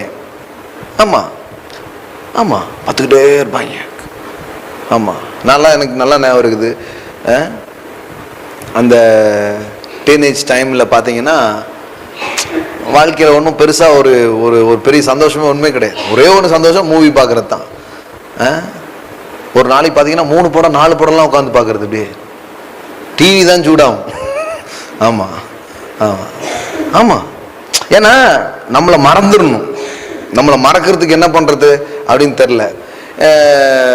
அப்போ இந்த மாதிரி டிவி பெட்டியில் போய் உட்காந்து அதே என்ன பண்றது, பார்க்கறது. பாருங்க, நம்முடைய தேவனை நாம் அறிந்து தேவன் தருகிற சந்தோஷங்களை புரிந்து கொள்ளுகிற வரை மனிதர்கள் ஒவ்வொருவரும் இந்த இப்படிப்பட்ட ஏதோ ஒரு தற்காலிக சந்தோஷத்தை அவர்கள் நாடிக்கொண்டுதான் இருக்கிறார்கள். நான் என்ன சொல்லுவேன்னா, அதை போய் புடுங்காதீங்க, பாட்டலை புடுங்காதீங்க, இயேசுவை கொடுங்க. ஆமென். அவங்ககிட்ட இருக்கிற ஏதோ கெட்ட விஷயங்களை நீங்க மாத்தணுங்கிறது இல்லை. இந்த தேவன் தருகிற இன்பங்களை அவர்கள் புரிந்து கொண்டால் அது அவர்களுக்கு தேவையில்லாமலே போய்விடும். ஆமென். எல்லாம் சொல்லுங்க, இன்பத்தை அளிக்கிறார். எல்லாம் சொல்லுங்க, மதுபானத்துக்கு ஏதுவான வெறி கொள்ளாமல் ஆவியினால் நிரம்பி. பாருங்க, அப்படின்னா என்ன அர்த்தம்னா, கிரேட்டர் ஜாய்ன்னு ஒண்ணு இருக்குது, ஆவி மதுன்னு ஒண்ணு இருக்குது. வெறும் பாட்டில் இருக்கிற மதுல தான் நீங்க பார்த்திருக்கீங்க. ஆவி மதுன்னு ஒண்ணு இருக்குது, தேவன் தருகிற இன்பம்னு ஒண்ணு இருக்குது. அதனால நீ நிரம்பிட்டனா வாழ்க்கை வேற மாதிரி இருக்கும் அப்படிங்கிறாரு. ஆமென். தேவனிடத்திலே ஒரு போதை இருக்கு, அது இந்த போதை மாதிரி கிடையாது, இந்த சந்தோஷம் மாதிரி கிடையாது. அது உள்ள இறங்குச்சுன்னா சந்தோஷமா இருந்துகிட்டே இருப்பீங்க. ஆமென். அதை சிலர் அனுபவிச்சிருக்கிறாங்க. அப்படி அனுபவிச்சவங்க தான் சொல்றாங்க, அத்திமரம் துளிர் விடாமல் போனாலும், திராட்சை கொடி பலன் தராமல் போனாலும், மந்தைகளிலே ஆடுகள் மாடுகள் இல்லாமல் போனாலும், நான் என் ரட்சிப்பின் தேவனுக்குள் களி கூறுவேன். அப்படின்னு என்ன அர்த்தம்? வாழ்க்கையில எதுவுமே சக்சஸா போல, வாழ்க்கையில எல்லாமே எதிராக தான் இருக்கு, ஆனா சந்தோஷத்துக்கு பஞ்சமே இல்லை. ஏன்னா என் சந்தோஷம் இதை வைத்தல்ல, தேவனை மையமாய் கொண்டதா இருக்கிறது. பாருங்க, நம்ம ஆவிக்குரியங்கன்னா என்ன? இந்த பொருள், அதாவது எதையும் மையமாய் கொண்டு நான் சந்தோஷமா இராமல் தேவனை மையமாய் கொண்டு சந்தோஷமா இருக்க நீங்கள் கற்றுக்கொண்டிருக்கிறீர்கள் என்றால் நீங்கள் ஆவிக்குரியவர்கள் என்று அர்த்தம். நம்ம ஆவிக்குரியதுன்னா சட்டை மாத்திரம் நினைச்சுக்கிட்டு இருக்கோம், நாங்க வெள்ளை சேலை உடுத்திட்டோம், நாங்க வெள்ளை சட்டை போட்டுட்டோம், அதுக்கு பேர் ஆவிக்குரியது கிடையாது. ஆவிக்குரியதுன்னா என்னன்னு சொல்றாங்க கேளுங்க. மெட்டீரியல் உங்க கையில இல்லாத போது, பாராட்டுகள் உங்களுக்கு கிடைக்காத போது, இந்த உலகத்தின் சில காரியங்கள் உங்களுக்கு சாதகமா இல்லாத போது கூட இன்பத்தோடு சந்தோஷத்தோடு இருக்க முடியுதுன்னா நீங்க தான் நிஜமான ஆவிக்குரியவர்களாக இருக்கிறீங்க. ஏன்னா என் சந்தோஷத்தின் ஆதாரம் தேவனாக இருக்கிறார். காசு இல்லதான், வாழ்க்கையில சக்சஸ் வரலதான், வாழ்க்கையில சில விதங்கள்ல ஃபெயிலியர்ல தான் இருக்கிறேன், ஆனா கூட சந்தோஷமா இருக்கிறேன் அப்படின்னு நீங்க சொல்ல முடியும்னா நீங்க ஆவிக்குரிய வாழ்க்கையை கற்றுக்கிட்டீங்கன்னு அர்த்தம். பவுல் அப்போஸ்தலன் சிறைச்சாலையில் இருக்கிறார், ஜெயில இருக்கிறார். ஜெயில இருந்துகிட்டு தான் பிலிப்பியர் நிருபத்தை அவர் என்ன பண்றாரு, எழுதுகிறார். இந்த பிலிப்பியர் நிருபத்தை நீங்க போய் வாசித்து பார்த்தீங்கன்னா, இந்த பிலிப்பியர் நிருபத்திலேயே இப்ப எபேசியர் மாதிரி அதையும் ஒரு நாள் எடுப்போம், ஒவ்வொரு புத்தகமா படிக்கலாம். அந்த பிலிப்பியர் நிருபத்திலே நீங்க பார்த்தீங்கன்னா அதிகமாக அவர் பயன்படுத்தின ஒரு வார்த்தை பார்த்தீங்கன்னா சந்தோஷம், மகிழ்ச்சி. முழு பிலிப்பியர்ல கிட்டத்தட்ட 17 முறைகளுக்கு மேலே ஒரு வார்த்தை திரும்ப திரும்ப வந்துகிட்டே இருக்கும். அது என்னன்னா, ஒண்ணு மகிழ்ச்சி, இல்லைன்னா சந்தோஷம். எங்க ஜெயில இருக்கிறீங்க, சிறைச்சாலையில உங்களை அடைச்சு வச்சிருக்கிறாங்க, ஆனா நீங்க எழுதுறது பூரா என்னது, எழுதுற வார்த்தை பூரா என்னது, சந்தோஷம், மகிழ்ச்சி, சந்தோஷம், மகிழ்ச்சி. அதுலதான் சொல்றாரு சந்தோஷமா இருங்கள், சந்தோஷமா இருங்கள் என்று. எப்பொழுதும் கர்த்தருக்குள் எப்பொழுதும் சந்தோஷமா இருங்கள், சந்தோஷமா இருங்கள் என்று மறுபடியும் சொல்லுகிறேன். Rejoice in the Lord always. எப்போதும் சந்தோஷமா இருங்க அப்படிங்கிறாரு. அப்பனா பவுல் ரொம்ப நல்ல நிலையிலிருந்து சொல்றாரா? ஆக்சுவலி ஜெயிலில் இருக்கிற ஒரு ஆளுக்கு வெளியில் இருக்கிற ஆட்கள் போய் என்ன சொல்லணும், கவலைப்படாதீங்க பவுல் ஐயா, கவலைப்படாதீங்க, ஜெயிலுக்குள்ள இருக்கீங்கன்னு வருத்தப்படாதீங்க, எப்படியாவது ஒரு வக்கீலை பிடிச்சு ஜாமீன் வாங்கிடுறேன், கட்டல்லே இல்லாட்டாலும் பரவாயில்ல, நான் என்ன பண்ணிடுறேன் வாங்கிடுறேன்னு சொல்லணும். நம்ம தானே தைரியப்படுத்தணும். ஆனா அவர் ஜெயிலுக்குள்ள உட்கார்ந்துக்கிட்டு முழு சபைகளுக்கும் லெட்டர் எழுதுறாரு, யாரும் கவலைப்படாதீங்க, சந்தோஷமா இருங்க, சந்தோஷமா இருங்க. இதான் கொஞ்சம் யோசிக்கணும். கிறிஸ்தவ சந்தோஷம் என்பது சூழ்நிலையை பொறுத்தது அல்ல, அது தேவனை மையமாய் கொண்டதாக இருக்கிறது. ஆமென். சோ அதாவது உங்களுடைய சந்தோஷத்தின் மையம் உடையாகவோ மனிதனாகவோ பொருளாகவோ இருந்ததுன்னா you are living in the shakeable ground. நீங்க எப்பவுமே அசைகிற ஒரு கிரவுண்ட்ல இருக்கிறீங்கன்னு அர்த்தம். என் சந்தோஷத்தின் காரணர் தேவனே, அந்த இடத்துக்கு நீங்க வந்துட்டீங்கன்னா உங்களை யாரும் அசைய முடியாது. இதுக்கு வர்றதுதான் ஸ்பிரிச்சுவாலிட்டி. ஸ்பிரிச்சுவாலிட்டினா வேற ஏதோ நினைச்சுக்க கூடாது, எதை கலட்டணும், எதை மாத்தணும் அப்படின்னு வெளியில நடக்கிற ஒரு மாற்றத்துக்கு பேர் ஆவிக்குரியது அல்ல. ஆவிக்குரியதுன்னா என்ன? ஆவிக்குரிய வளர்ச்சிங்கிறது என்ன? என்னடா ஒண்ணுமே இல்லை, காசே இல்லை, ஆனா இவ்வளவு சந்தோஷமா இருக்க. ஏன்னா என் சந்தோஷத்தின் மையம் தேவனாக இருக்கிறார். வெளியில இருக்கிற ஒரு ஆளுக்கு மந்தையில் ஆடுகள் இல்லையா, உடனே இவர் எழுதுருவாரு. இன்னும் சிலர்லாம் இருக்காங்க, நான் என் ஆட்டோட நானும் போறேன் அப்படின்றாங்க. பாத்தீங்களா நீங்க? ஒரு வேலை போச்சுன்னா ஆளே போச்சு. ஏன்னா இவங்க எதனோட கனெக்டடா இருக்கிறாங்க, வேற எது. கடவுள் சொல்றாரு, அப்படிலாம் இருந்தா உன்னை அசைச்சுக்கிட்டே இருக்கும், உன் சந்தோஷம் அசைஞ்சுக்கிட்டே இருக்கும். ஆனா உங்கள் சந்தோஷத்தின் மையம், உங்கள் சந்தோஷத்தின் ஆதாரம் தேவனா இருந்தா நீங்க சொல்லுவீங்க. அதனாலதான் சொல்றாரு, கர்த்தருக்குள் எப்பொழுதும் சந்தோஷமாயிருங்கள், சந்தோஷமாயிருங்கள் என்று மறுபடியும் உங்களுக்கு சொல்லுகிறேன். ஆமென். ஏன் திரும்ப திரும்ப சொல்றாரு? ஏன்னா பவுலுக்கே தெரியுது நம்ம திரும்ப திரும்ப சோகமாயிடுவோம். மறுபடியும் சொல்றாரு. ஏன்? ஏன்னா மறுபடியும் நம்ம அழுதோம், மறுபடியும் நம்ம மூஞ்சி சுருங்கிருங்கிறது அவருக்கு நல்லா தெரியுது. அதனாலதான் சந்தோஷமா இருங்க. நான் ஒரு இடத்துல இப்படிதான் போய் கேட்டேன், எத்தனை பேர் சந்தோஷமா இருக்கீங்க அப்படின்னு கேட்டேன். ஒருத்தர் கூட்டம் முடிஞ்ச உடனே நான் கேட்டது குறித்து அவருக்கு சந்தோஷம் போயிடுச்சு. அவர் என்ன பிரதர் இப்பெல்லாம் பரிசுத்தமா இருக்கீங்களானே கேட்க மாட்டேங்கிங்க, சந்தோஷமா இருக்கீங்களான்னு தான் கேட்கீங்க அப்படிங்கிறார். அவர் சந்தோஷமே போயிடுச்சு பாருங்க. அப்போ நான் சொன்னேன், பிரதர் சந்தோஷமா இருக்கிற ஒரு ஆளு பாவமே செய்ய மாட்டான், அவன் பரிசுத்தமா இருப்பான். நல்லா புரிஞ்சுக்கோங்க, பாயிண்ட் நல்லா புரிஞ்சுக்கோங்க. சந்தோஷமா இல்லாததுனாலதான் அவன் எதை தேடி போறான், வேற ஏதாவது கிடைக்குமா, வேற ஏதாவது எனக்கு கிடைச்சா நான் அதனால ஒரு திருப்தி அடைஞ்சுக்க முடியுமான்னு அவன் என்ன பண்றான், தேடி போறான். சந்தோஷமா இருந்தா தேடி போறான். அதனாலதான் சந்தோஷமா இருக்கிறீங்களான்னு கேட்கறது சும்மா கிடையாது. சந்தோஷமா இருக்கிற ஒரு ஆளு பரிசுத்தமா வாழ ஆரம்பிப்பான். சந்தோஷம் இல்லாத ஒரு ஆளு தான் இந்த உலகத்தின் சில சிற்றின்பத்தை அவன் தேடி என்ன பண்ண ஆரம்பிக்கிறான், போக ஆரம்பிக்கிறான். கடவுள் அவனை பிடிச்சி உடனே குத்துன்னு குத்துறது இல்ல. கடவுள் அவனை கூப்பிட்டு சொல்வாரு, அதெல்லாம் அவனை திருப்திப்படுத்தாது. மகனே மகளே, நான் கொடுக்கிற தண்ணீரை நீ பானம் பண்ணுவாய் என்றால் ஒரு காலும் தாகம் அடைய மாட்டாய். ஆமென். அப்படின்னா என்ன, எம்புட்டு போய் நீ குடிச்சாலும் உன் தாகம் தீராது. உன் தாகத்தை தீக்கணும்னா என்னால மட்டும்தான் முடியும். இயேசு அதான் சொன்னார் அந்த சமாரிய பெண்ணிடம், அதுதான் சொன்னார். 5 பேர் கூட வாழ்ந்தாச்சு, 6ஆவது ஒரு ஆள் கூட வாழ்ந்துட்டு இருக்கிற ஒரு பெண். இயேசு சொல்றார், அந்த பெண்ணுக்கு என்ன பிரச்சனை, அவ குடியில தேடல, அவ எதுல தேடுறா, மனித உறவுகள்ல அவ தேடி பார்க்கிறா சந்தோஷத்தை. நல்லாவே இல்லை, பிராண்ட மாத்திட வேண்டியதான். அவ பாட்டில மாத்தல, ஆளையே மாத்திட்டா. இதுக்கு பாட்டில் எவ்வளவு பரவாயில்லங்கிற மாதிரி இருக்குல்ல, ஆளே மாத்திட்டா. 2வது கல்யாணம் சரி கிடையாது, 3வது கல்யாணம் சரி கிடையாது, 4வது கல்யாணம் சரி கிடையாது, 5வது கல்யாணம். பைபிள் இருக்கிற கதைங்க. எனக்கு ஏன் பைபிள் ரொம்ப பிடிச்சிருக்குன்னா, எல்லா மனிதர்களும் எங்கேயோ இங்கு பொருந்த முடியும். ஹவு மச் இஸ் ரிலேட்டட், கடவுளுடைய வார்த்தை எங்கள் வாழ்க்கையோடு எந்த அளவுக்கு பொருந்தக்கூடியதா இருக்கிறது.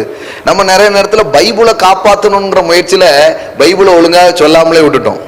பைபிளை யாரும் காப்பாற்ற வேண்டாம், அதுதான் நம்மளை காப்பாற்றும். ஆமென். நிறைய பேர் அதெல்லாம் பேசக்கூடாது, பைபிள்ல பேசுறோம், தாமார் பத்தி எல்லாம் சொல்லாதீங்க அப்படிங்க.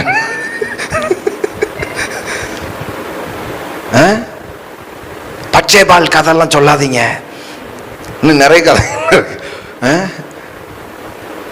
ராகா பத்தி எல்லாம் பேசாதீங்க பிரதர் அப்படிங்க. அப்புறம் எதுக்கு பிரதர் அம்புட்டே எழுதி வச்சிருக்காங்க, எல்லாம் பேசணும். ஏன்னா எத்தனையோ மக்கள் உடஞ்சு போய் நொறுங்கி போயிருக்காங்க. அவங்க அதை பார்க்கும் போது அவங்களுக்கு தெரியும், ஓ இந்த நிலையில இருந்தவர்களை தான் தேவன் தூக்கினாரா, வாழ வைத்தாரா என்பது அவர்களுக்கு நம்பிக்கையை கொண்டு வர ஆரம்பிக்கும். ஆமென். அந்த பெண் இப்போ பாக்குறா,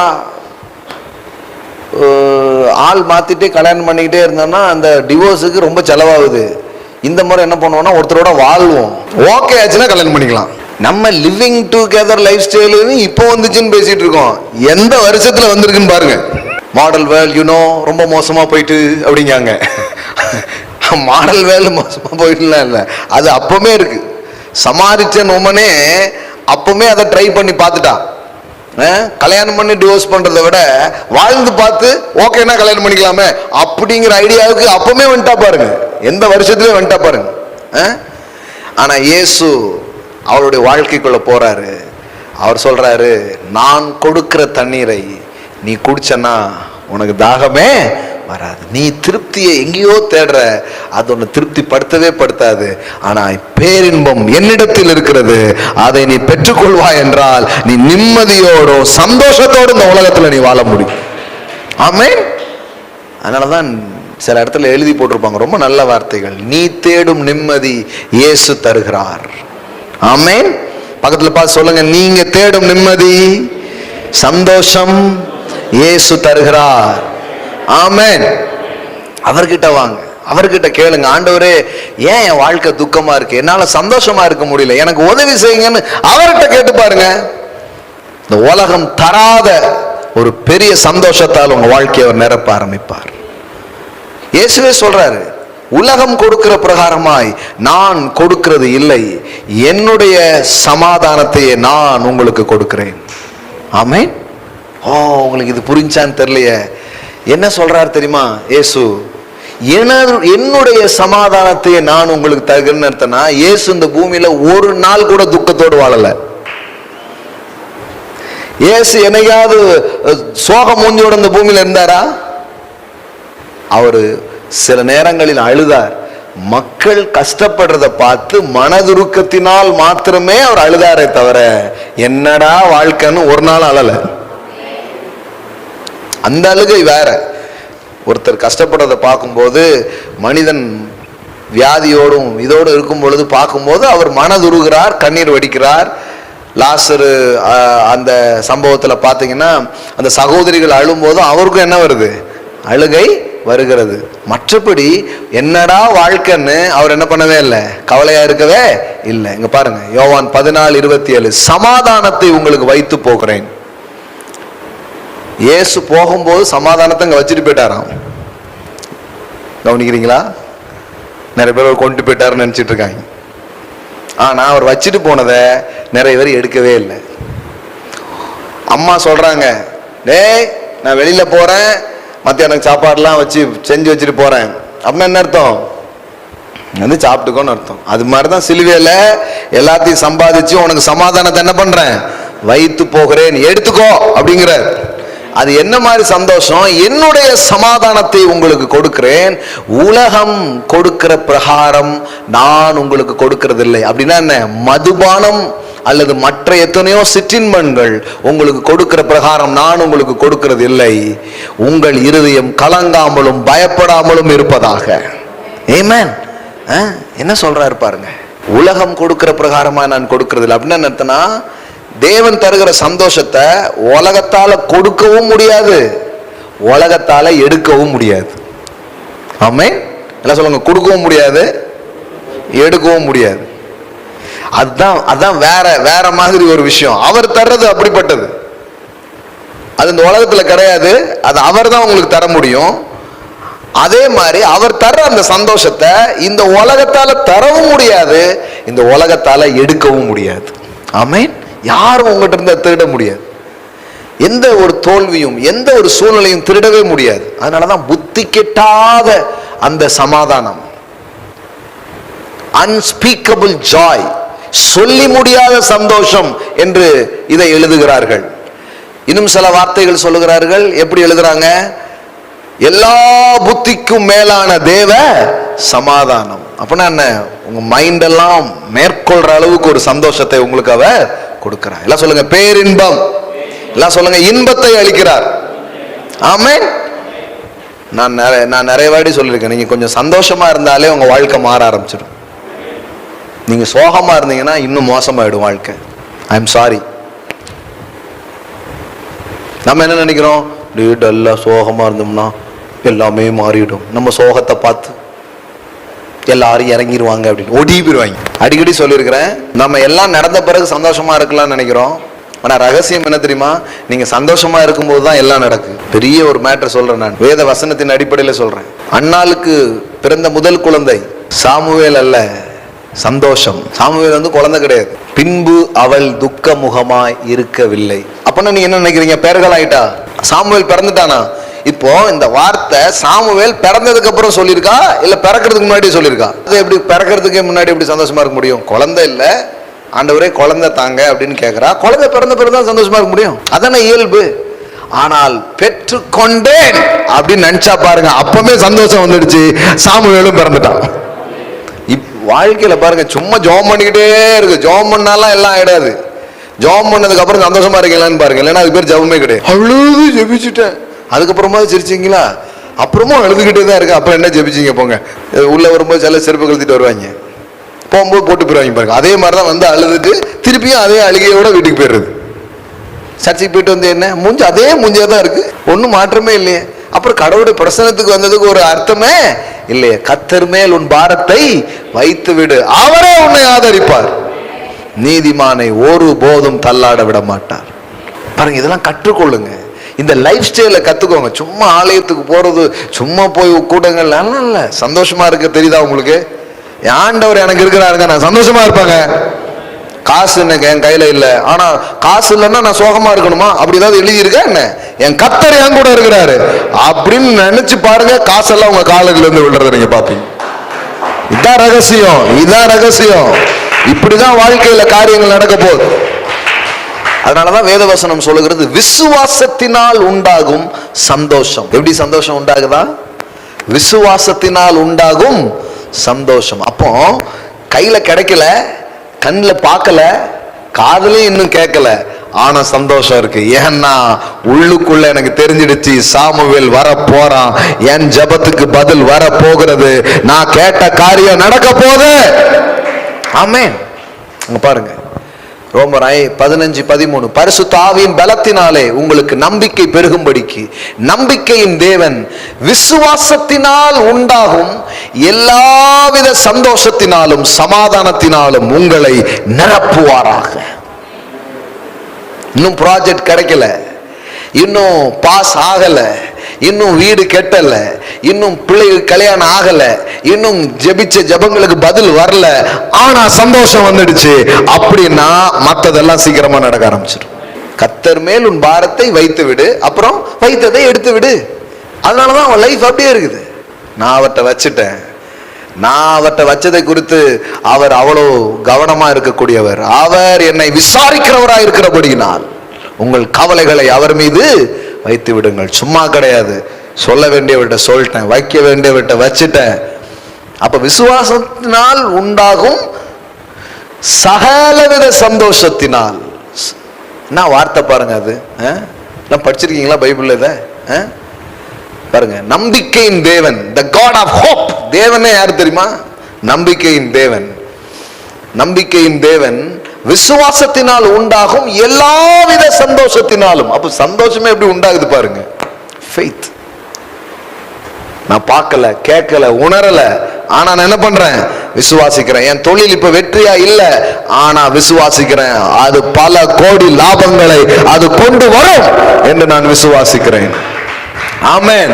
இன்னைக்கு நஷ்டத்துல இருக்கலாம், ஒருவேளை இன்னைக்கு போட்ட காசு கையில கிடைக்காம இருக்கலாம், ஆனா நான் விசுவாசிக்கிறேன், என் தேவன் தமது மகிமையின் ஐஸ்வர்யத்தின்படி என் குறைவுகளை எல்லாம் இயேசு கிறிஸ்துவுக்குள் மகிமையிலே நிறைவாக்குவார். ஆமென். My God shall supply all my needs according to his richness and glory in Jesus Christ. என்ன வார்த்தை பாருங்க, விசுவாசத்தினால் உண்டாகும் எல்லாவித சந்தோஷத்தினாலும் சமாதானத்தினாலும் உங்களை நிரப்புவாராக. பக்கத்துல பார்த்து சொல்லுங்க, நிரப்புவாராக. விசுவாசத்தினால் உண்டாகும் எல்லாவித சந்தோஷம், எல்லாவித சந்தோஷத்தினாலும் சமாதானத்தினாலும் உங்களை பாருங்க. அப்ப கடவுள் பாருங்க, ஒரு சந்தோஷத்தை வைக்கல, நிறைய சந்தோஷத்தை வச்சிருக்கிறார். எல்லாம் சொல்லுங்க, எல்லாவித சந்தோஷம். நீங்க உங்க சிச்சுவேஷனை பார்க்கவே பார்க்காதீங்க. என் மகனே, என் வார்த்தைகளை கவனி. ஐயோ, நான் எப்படிங்க இருக்க முடியும்? அப்படி உங்க மைண்ட்ல ஒண்ணு வருது பாருங்க, அதை அப்படியே பிடிங்கி போட்டுங்க. ஆண்டவர் சொல்லியிருக்கிறாரு, நான் சந்தோஷமா இருப்பேன், நான் சந்தோஷமா இருப்பேன். இது மட்டும் நீங்க சொல்லுங்க, மற்றதெல்லாம் அவர் பார்த்துப்பார். நான் அதுக்கு வழியே இல்லைங்க, அதுக்கு வாய்ப்பே இல்லைங்க, அது யோசிக்காதீங்க.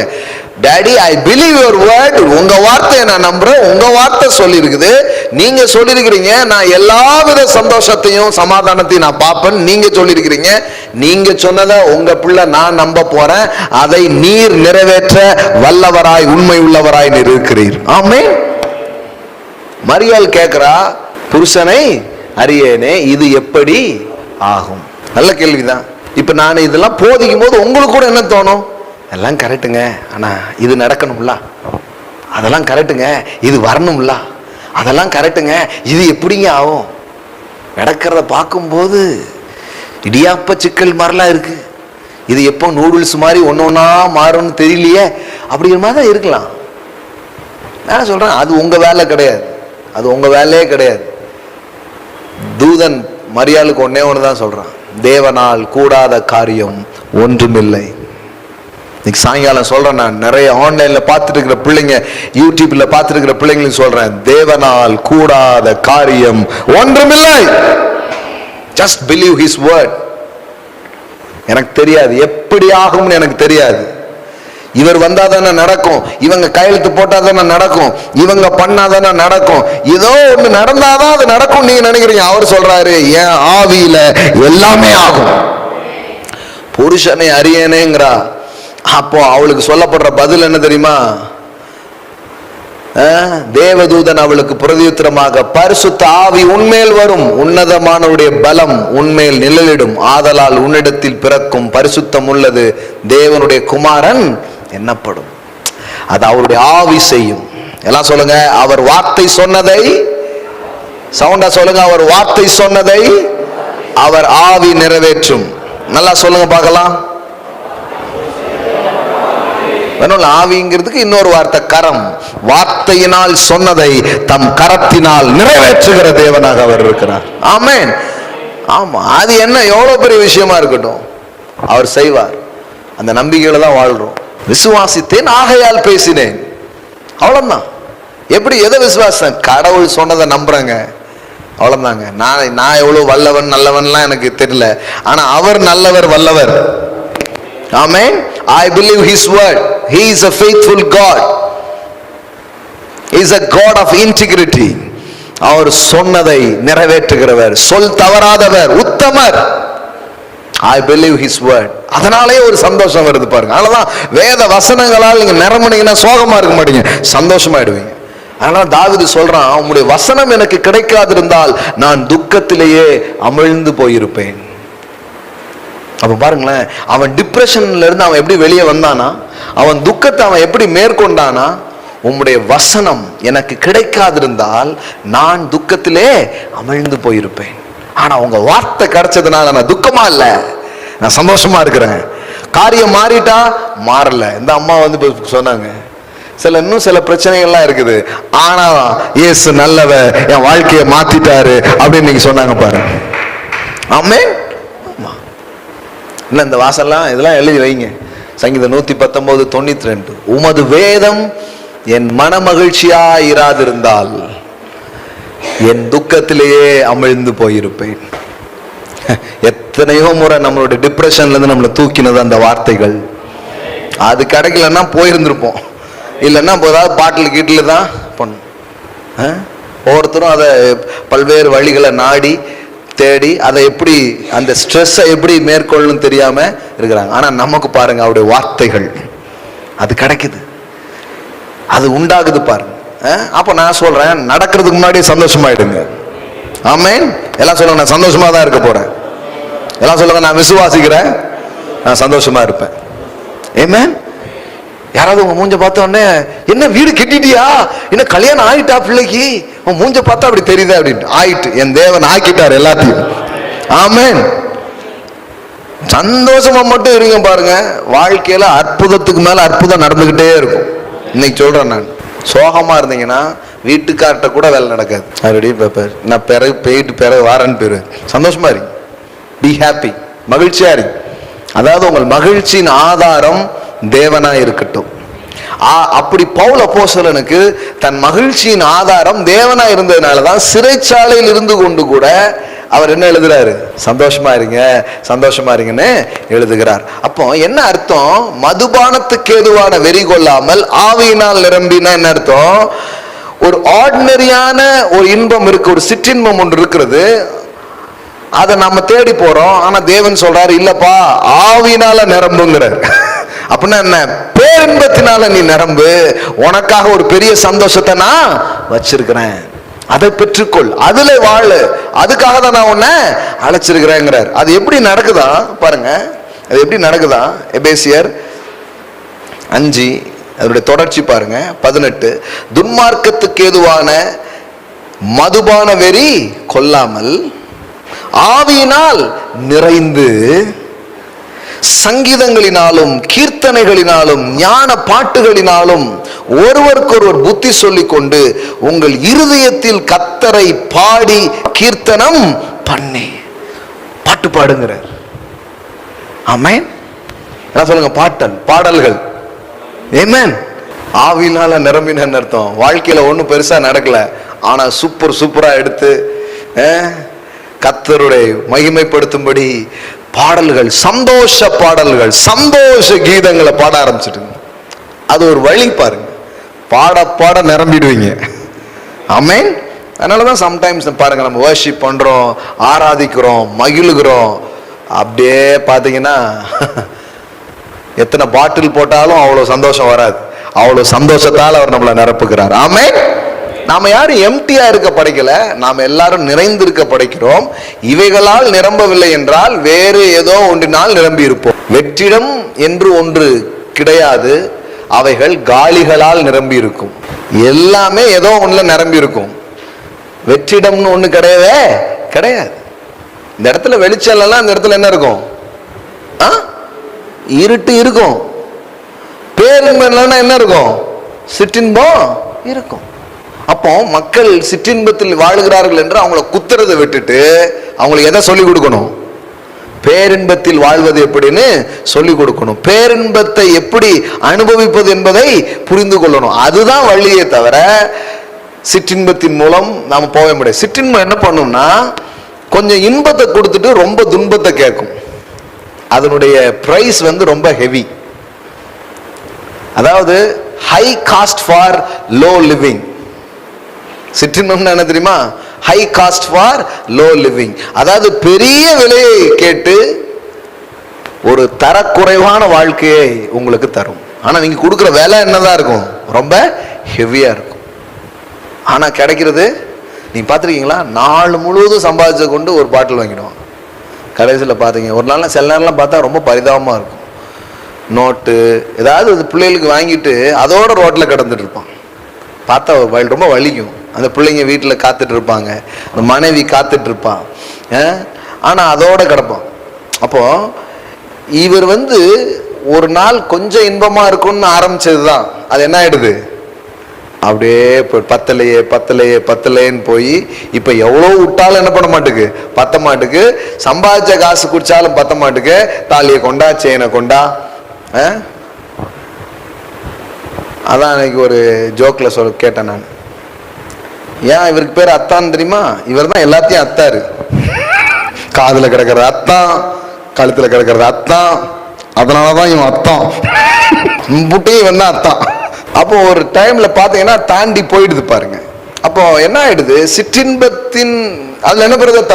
தப்புன்னு என்னன்னா அங்க அந்த பவுண்டரியில நிக்காது. அது அப்படியே போய் போய் போய் போய் நம்மளா ஒரு வேர்க்கடலையே நம்மளால லிமிட்டா சாப்பிட மாட்டோம். 2 போடுவோன்னு போட்டு மும்புட்டு கடலை தின்றுவோம். சில பாருங்க பாதாம் வாங்கி வச்சு நான் டெய்லி ஒண்ணு சாப்பிட போறேன்ட்டு மத்தியானத்துக்குள்ள கலையை போயிரும் பாருங்க. பாத்தீங்களா நீங்க? அரைச்சி தின்னாவும். ஏன்னா நமக்குள்ள அந்த செல்ஃப் கண்ட்ரோல்ங்கிறது ஒன்றும் பெருசா கிடையாது. நம்ம லேசா ஆரம்பிப்போம், அப்புறம் கொட உள்ள ஆழமா போயிடும். அப்போ இந்த மதுபானத்தை குறித்து ஏன் ஒரு எதிரான சிந்தனையை நாம் கொண்டு வருகிறோம் அப்படின்னா, அவைகள் இன்பத்தின் வழியா இருந்தாலும் கொஞ்ச நேரம் இதா இருந்தாலும், ஆனா பெரிய விலையை நம்மகிட்ட கேட்டு சில நேரத்துல நம்முடைய மனதை அது எஃபெக்ட் பண்ணி பாருங்க. பைபிள்ல எப்படி சொல்லியிருக்கு பாருங்க. இந்த குடிக்கிற விஷயத்தை குறித்து நிறைய இருக்கு பைபிள்ல. பைபிள்லாம் வேற எதுவும் நினைச்சு கூடாது. பாருங்க இதே நீதிமொழிகள் பாருங்க. Thank you Jesus. குடிப்பது ஏன் கூடாது? ஏன் குடிப்பது கூடாது? தேங்க்யூ. 31:4 திராட்சரசம் குடிப்பது ராஜாக்களுக்கு தகுதி அல்ல. ஏன் குடிக்காத? ஏன்னா அது யாருக்கு தகுதி கிடையாது? அப்படின்னா என்ன அர்த்தம்னா, அங்க பார்ப்பா, பைபிள் வந்து குடிக்காதன்னு பேசல, தகுதியை பத்தி பேசுது. விளங்குச்சா உங்களுக்கு? குடிக்காதன்னு பேசல, எப்படி பேசுது? நீ கிங்குப்பா, நீ ராஜாப்பா, உன் லெவலுக்கு இதெல்லாம் சரியே கிடையாது, நீ இதை எவ்வளோ மதிப்பான ஆள் தெரியுமா அப்படிங்கிறார். எல்லாம் சொல்லுங்க. திராட்சரசம் குடிப்பது ராஜாக்களுக்கு தகுதி அல்ல. லேமுவேலே, அது ராஜாக்களுக்கு தகுதி அல்ல. மதுபானம் பிரபுக்களுக்கு தகுதி அல்ல. அப்ப ஏன் குடிக்காதன்னு சொல்லுது? நீ தான் ராஜா, நீ தான் பிரபு. ஆமென். எஸ்மா போடுங்க. மதுபானம் பண்ணினால், இப்போ ராஜாவா பிரபுவா இருக்கிற ஒரு ஆளு அதிகமான ஆல்கஹாலை எடுத்துக்கும் போது என்ன ஆகுது? அவர்கள் நியாய பிரமாணத்தை மறந்து சிறுமைப்படுகளுடைய நியாயத்தை புரட்டுவார்கள். என்ன நடக்குன்னே தெரியாது, தப்பு தப்பா தீர்ப்பு சொல்லி தப்பு தப்பா எதையாவது பண்ணி எத்தனை பேருடைய வாழ்க்கை என்ன ஆயிடும்? கெட்டு போயிடும்.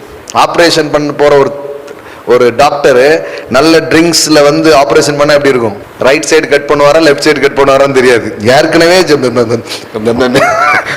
சரியா இருக்கும் போது என்னெல்லாமோ ஆகி போயிருது. அந்த வெளின்னு வந்தாங்க, இதுக்கு ஆப்ரேஷன் பண்ணிட்டாங்கன்னு தெளிவா இருக்கும் போதே முட்டு குழப்பம். இதுல இது உள்ள போச்சுன்னா என்னது? இது அப்படியே குழப்பம், மைண்ட குழப்பம். ஹோலி ஸ்பிரிட் கொடுக்கிற சந்தோஷத்துக்கும் அதுக்கும் ஹை போதை இருக்கு. ஆனா அது நிதானத்தை இழக்க செய்யாது, இது நிதானத்தை இழக்க செய்யும். அது உங்களை மறக்க செய்து சந்தோஷம் அடைய செய்வது, இது உங்களை நினைவில் வைத்து சந்தோஷப்பட வைப்பது. எத்தனை பேர் புரியுது நான் சொல்றது? இது உள்ள போய் உங்களையே மறக்கடிச்சிடும். அதனாலதான் அப்படியா பேசுன அப்படிம்பாங்க. அப்படிதான்டா பேசுன, உனக்கு என்னடா மரியாதை அப்படின்ற மாதிரி. என்னது அடிச்சனா எப்போ அப்படிமா? என்ன ஆயிடுது? மதிய மயக்குது. இன்னும் நிறைய நடக்குது. நான் நேற்றுக்கு ஒரு ஹோம் போயிருந்தேன். இந்த ஹோம்ல நான் பார்த்தேன்னா கண்ணீர், அப்படியே ரத்த கண்ணீர் தான் அடிக்கணும்.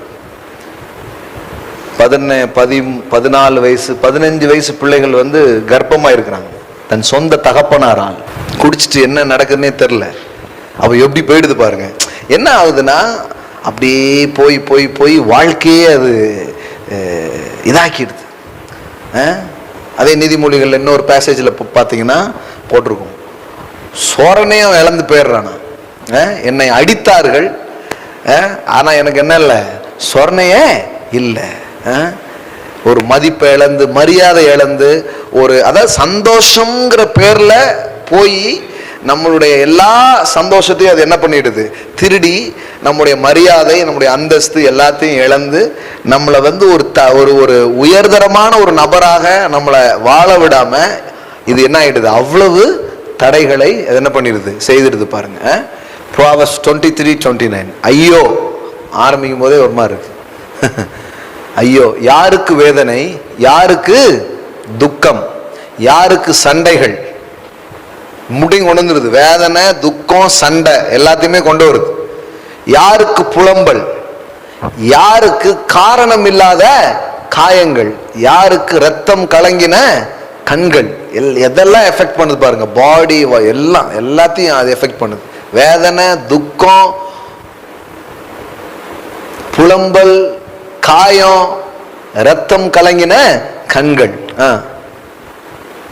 மதுபானம் இருக்கும் இடத்திலே தங்கி தரிப்பவர்களுக்கும் கலப்புள்ள சாராயத்தை நாடுகிறவர்களுக்கும் தானே. அவங்களுக்கு தான் இதெல்லாம். மதுபானம் இரத்த வர்ணமாய் இருந்து பாத்திரத்திலே பளபளப்பாய் தோன்றும் போது நீ அதை பாராதே, அது மெதுவாய் இறங்கும். எவ்வளவு அழகா சொல்லியிருப்பாருங்க. முடிவிலே அது பாம்பை போல் கடிக்கும், விரியனை போல் தீண்டும். அது ஒரு விஷம், கொஞ்சம் கொஞ்சமா உள்ள ஏறி. இது விஷம்னா ஒரே நாள்ல செத்துருவான். இது அப்படி கிடையாது, பாம்பு விஷம் மாதிரி மெதுவா போய் அப்புறம் கொல்ற மாதிரி கொல்றோம். உன் கண்கள் பரஸ்திரிகளை நோக்கும், உன் உள்ளம் தாறுமாறானவைகளை பேசும். நீ நடுக்கடலில் சயனித்திருக்கிறவனை போலவும் பாய்மர தட்டிலே படுத்திருக்கிறவனை போலவும் இருப்பாய். என்ன நம்ம கடல்ல மிதக்கிற மாதிரியே இருக்கு. அதே தான் எப்படி எப்படி போடுறாங்க பாருங்க. நீ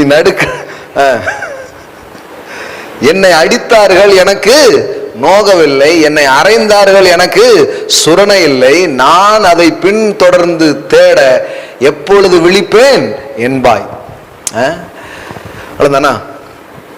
அப்ப பாருங்க என்னப்பா எவ்வளவு டெஸ்ட்ராய் பண்ணுது பாருங்க லைஃப், வாழ்க்கையை அது என்ன பண்ணுது, அழிக்குது.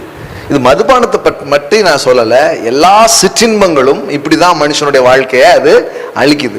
அதனாலதான் என்ன சொல்றாரு, மதுபானத்துக்கு ஏதுவான வெறி கொள்ளாமல் ஆவியினால் நிரம்பி. அப்படின்னா என்ன, என்கிட்ட ஒண்ணு இருக்குப்பா அதை வாங்கி குடிங்கிறார். ஆமேன். என்கிட்ட வந்து பானம் பண்ணுங்கிறார்.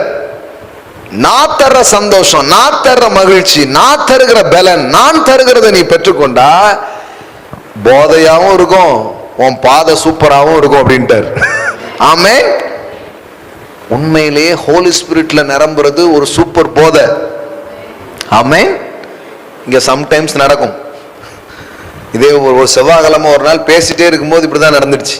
அவ்வளோ ஹோலி ஸ்பிரிட் வந்து இந்த இடத்துல ஃபில் பண்ணார் மக்களை. இதே மாதிரி ஒரு செவ்வாய்க்கிழமை பைபிள் ஸ்டடி நடந்துட்டு இருக்கும்போது தான் அவ்வளோ சந்தோஷத்தால மக்கள் நிரப்பப்பட்டாங்க. Joy of the holy ghost. அதை கேட்பாங்க, என்னங்க சிரிக்கிறாங்க அப்படிங்கிற, வேற ஒன்றும் இல்லை, சந்தோஷம் உள்ள ஊத்திட்டு இருக்கிறார். Joy of the holy host. Amen. சந்தோஷத்தினால நிரப்புவார் ஆவியானவர், மகிழ்ச்சினால நிரப்புவார். ஆக்சுவலி பார்த்தா சந்தோஷமா இருக்கிறதுக்கு எந்த சூழலுமே அங்க இருக்காது, ஆனா சந்தோஷத்தினால நிரப்பிடுவார். எதுக்கு நிரப்புறாரு, அதுவும் இதுவும் உன்னை சந்தோஷப்படுத்துறது இல்லை, நான் தான் உன்னை சந்தோஷப்படுத்துறேன் அப்படிங்கிறத நிரூபிக்கிறதுக்காகவே சந்தோஷத்தால் நிரப்புறாரு. அப்புறம் அந்த சந்தோஷத்தை வச்சு நீங்க எல்லா சாதனைகளும் செய்வீங்க. ஏன்னா சந்தோஷமா இருக்கிறதே உங்கள் பலன். ஆமென். ஒரு ஆளை பலவீனப்படுத்தணும் என்ன பண்ணும், சந்தோஷத்தை திரிடணும், வீக் ஆயிடுவாங்க. அப்போ துக்கமா இருக்கிறது வீக்னஸ், சந்தோஷமா இருக்கிறது ஸ்ட்ரென்த். ஆமென். மகிழ்ச்சியா இருப்பதே உங்கள் பலன். சொல்றாங்க பாருங்க, என்னுடைய பலத்தின் ரகசியம் அப்படின்ட்டு. உங்கள் பலத்தின் ரகசியமே சந்தோஷமா இருக்கிறது தான். ஹாப்பியா இருக்க இருக்க எனர்ஜியா இருப்பீங்க. துக்கமா இருக்கும் பொழுது உங்க பலவீனமா நீங்க உணர ஆரம்பிப்பீங்க. அப்ப பாருங்க, மதுபானத்துக்கு ஏதுவான வெறி கொள்ளாமல் ஆவியினால் நிரம்பி. இது நடந்திருக்கா? இது எங்க நடந்துச்சு உங்களுக்கு காட்டுறேன் பாருங்க. அப்போஸ்தலர் நடபடிகள் 2வது அதிகாரம். சபை ஆரம்பித்த முதல் நாளே அதான் நடந்துச்சு. டே 1 என்ன தெரியுமா, ஆவி மதுவை தேவன் தன் சபைக்கு கொடுத்ததுதான். நியூ டெஸ்டமெண்ட் சபை ஸ்டார்ட் ஆகுது. பழைய பாட்டினுடைய உடன்படிக்கை முடிந்து புதிய உடன்படிக்கை துவங்குகிறது. இயேசு கல்வாரி சிலுவையில் மனிதனுடைய பாவம், சாபம், நோய், தரித்திரம் எல்லாம் நீங்கும்படி மரித்து அவர் உயிரோடு எழும்பி சீசர்களுக்கு தாம் உயிர் உள்ளவராக காண்பித்து அவர் பரமேறி பிதாவின் வலது பரிசத்தில் என்ன பண்றாரு, உட்கார்றாரு. உட்காரும் போது சீசர்கிட்ட சொல்றாரு, எருசலேமிலே நீங்கள் காத்திருங்கள், நான் பரிசுத்த ஆவியை உங்களுக்காக அனுப்புவேன். அப்படின்னா திரித்துவத்துல இன்னொருத்தர் வர போறார். ஃபாதரை பார்த்துட்டீங்க, சன்னை பார்த்துட்டீங்க, இப்போ ஒருத்தரை பார்க்க போறீங்க, அவர் தான் பரிசுத்த ஆவியானவர். Amen. Is a comforter, is like a mother. அவரை அனுப்புவேன், அவர் உங்க கூட இருக்க போறார், அவர் என்ன மாதிரியே இருப்பார், என்னை உங்களுக்கு வெளிப்படுத்துவார். இவ்வளவும் இயேசு சொல்லிட்டார் பாருங்க. இப்ப வெயிட் பண்ணிட்டு இருக்கிறாங்க. வெயிட் பண்ணிட்டு தான் அர்த்தம். நல்லா பாடி துதிச்சு லூக்கால கடைசியில பாத்தீங்கன்னா அவங்க என்ன பண்ணிட்டு இருந்தாங்கிறத நம்ம அங்க பார்க்க முடியும். லூக் சாப்டர் 24 52 and 53 49 படிக்கிறேன். என் பிதா வாக்குத்தத்தம் பண்ணினதை இதோ நான் உங்களுக்கு அனுப்புகிறேன். நீங்கள் உன்னதத்திலிருந்து வரும் பலனால் தரிப்பிக்கப்படும் வரைக்கும் எருசலேம் நகரத்தில் தங்கியிருங்கள் என்றார். பின்பு அவர் பெத்தானியா வரைக்கும் அவர்களை அழைத்து கொண்டு போய் தம்முடைய கைகளை உயர்த்தி அவர்களை ஆசீர்வதித்தார். அவர்களை ஆசீர்வதிக்கையில் அவர்களை விட்டு பிரிந்து பரலோகத்துக்கு எடுத்துக்கொள்ளப்பட்டார். அப்ப ஜீசஸ் வந்து ரிசரெக்ட், உயிரோடு எழும்பி சீசர்களுக்கெல்லாம் தன்னை காண்பித்து இப்ப என்ன பண்றாரு, மேல போறார். போனதுக்கு அப்புறம் நீங்க போகும்போது என்ன சொன்னார், நீங்க எருசலேம்ல என்ன பண்ணுங்க, காத்திருங்கன்னார். என்ன பண்ணிட்டு இருந்தாங்க? 52 அவர்கள் அவரை பணிந்து கொண்டு மிகுந்த சந்தோஷத்தோடு எருசலேமுக்கு திரும்பி வந்து நாடோறும் தேவாலயத்திலே தேவனை புகழ்ந்து துதித்து கொண்டிருந்தார்கள். ஆமென். டெய்லி அவங்க வேலை என்னது? Let praise, sing. பாட்டு பாடுறாங்க, கர்த்தரை துதிக்கிறாங்க. இது நடந்துகிட்டே இருக்குது. இந்த மாதிரி ஒரு 120 பேர் ஒரு வீட்டு மாடியில உட்கார்ந்து பாடிட்டே இருக்கிறாங்க, தூச்சிக்கிட்டே இருக்கிறாங்க. பரலோக பார் திறக்கப்பட்டது, ஆவி மதுவை அவர் ஊற்றுகிறார். என்ன நடந்தது பாருங்க. 2வது அதிகாரம் 1வது வசனம், அப்போஸ்தலர் 2:1. பெந்தேகோஸ்தே என்னும் நாள் வந்த போது அவர்கள் எல்லோரும், that means the 50th day. Pentecost அப்படின்னா 50ன்னு அர்த்தம், 50வது நாள் அர்த்தம். சர்ச்சு பேர் கிடையாது பெந்தேகோஸ்தே. ஓ, பெந்தேகோஸ்தே சர்ச்சா அப்படின்னு. பெந்தேகோஸ்தேனா சர்ச்சு பேர் கிடையாதுங்க. பெந்தேகோஸ்தேனா 50வது நாள் கொண்டாடுகிற ஒரு பண்டிகை. புரியுதுங்களா உங்களுக்கு? 50வது நாள் அவர்கள் செலிப்ரேட் பண்ற ஒரு பண்டிகை. அந்த பண்டிகை தான் அந்த பெந்தேகோஸ்தே நாள் அப்படின்னு போட்டிருக்கு. அன்னைக்கு ஆவியானவர் வந்ததுனால எல்லாரும் என்ன பண்ணிட்டாங்க, பெந்தேகோஸ்தே சபை அப்படின்னு பேர் வச்சுட்டாங்க. ஆனா பெந்தேகோஸ்தேங்கிறது என்னது? 50வது நாள் வரும் ஒரு பண்டிகையின் பெயராக அது இருக்கிறது. அது சபையின் பெயர் அல்ல. சரிங்களா? நீங்க பெந்தேகோஸ்தேவா சிஎஸ்ஏவா அப்படிம்பாங்க. இப்படியே ஒரு கூட்டம் பிரிஞ்சு கிடக்கு. கவனிங்க, எவ்வளவு அழகா போட்டிருக்கு. பெந்தேகோஸ்தே என்னும் நாள் வந்த போது. அப்ப பெந்தேகோஸ்தேனா என்னது? ஒரு நாளுடைய பெயர். புரியுதுங்களா? தீபாவளி பண்டிகையின் போது அப்படிங்கிறோம்ல, அது மாதிரி தான். இப்ப புரியுதா? கிறிஸ்துமஸ் போது அப்படிங்கிறோமே, அது மாதிரி வந்த போது அவர்கள் எல்லாரும் ஒருமனப்பட்டு ஓரிடத்தில் வந்திருந்தார்கள். அப்பொழுது பலத்த காற்று அடிக்கிற முழக்கம் போல் வானத்திலிருந்து சடிதியாய் ஒரு முழக்கம் உண்டாகி அவர்கள் உட்கார்ந்திருந்த வீடு முழுவதையும் நிரப்பிற்று. ஆமென். அவங்க ஒரு மாடியில பாடி கர்த்தரை துதிச்சுக்கிட்டு இருக்கிறாங்க. சடன்லி ஒண்ணு நடக்குது. சடிதியாய் ஒரு காரியம் என்ன பண்ணுது, அங்க நடக்குது. பலத்த காற்று அடிக்கிறது போல, முழக்கம் போல வானத்திலிருந்து சடிதியாய், எல்லாம் சொல்லுங்க, சடிதியாய் ஒரு முழக்கம் உண்டாகி அவர்கள் உட்கார்ந்திருந்த வீடு முழுவதையும் நிரப்பிற்று. அல்லாமலும் பாருங்க, இந்த மாதிரி எக்ஸ்பீரியன்ஸ் எப்படி இருக்கும் பாருங்க. நிறைய முறை நடந்திருக்கு, நிறைய முறை நாம் அதை எக்ஸ்பீரியன்ஸ் பண்ணியிருக்கிறோம். ஒரு நாள் மாடி சர்ச்சில் இருக்கும்போது இது மாதிரி தான் நான் பிரசங்கம் பண்ணி கொண்டிருந்தேன். ஒரு நாள் சண்டே மார்னிங் பேசிட்டு இருந்தேன். இதே ஜாய் பற்றி தான் பேசிட்டு இருந்தேன். நான் ஒரு 3/4 மணி நேரம் பேசிட்டு இருந்திருப்பேன். ஹோலி ஸ்பிரிட்டுடைய ஃப்ளோ அப்படியே அந்த இடத்துல ஊற்றப்பட்டது பாருங்க. எல்லாரும் அங்கே சந்தோஷத்தினால நிரப்பப்பட்டேன். நம்ம ஆட்களுக்கு என்ன தெரியுமா, ஆவியானவர் வந்தா எல்லாரும் அழுவாங்க, ஆனா இங்க சிரிக்கிறாங்க. அநேகமா இது டூப்ளிகேட் ஹோலி ஸ்பிரிட்டா தான் இருக்கும் அப்படின்ட்டாங்க. என்ன ஒரு புரிதல் பாருங்க. அதாவது பிசாசு சிரிக்க வைப்பான், ஆண்டவர் அழ வைப்பார். உங்க தியாலஜில தீய வைக்க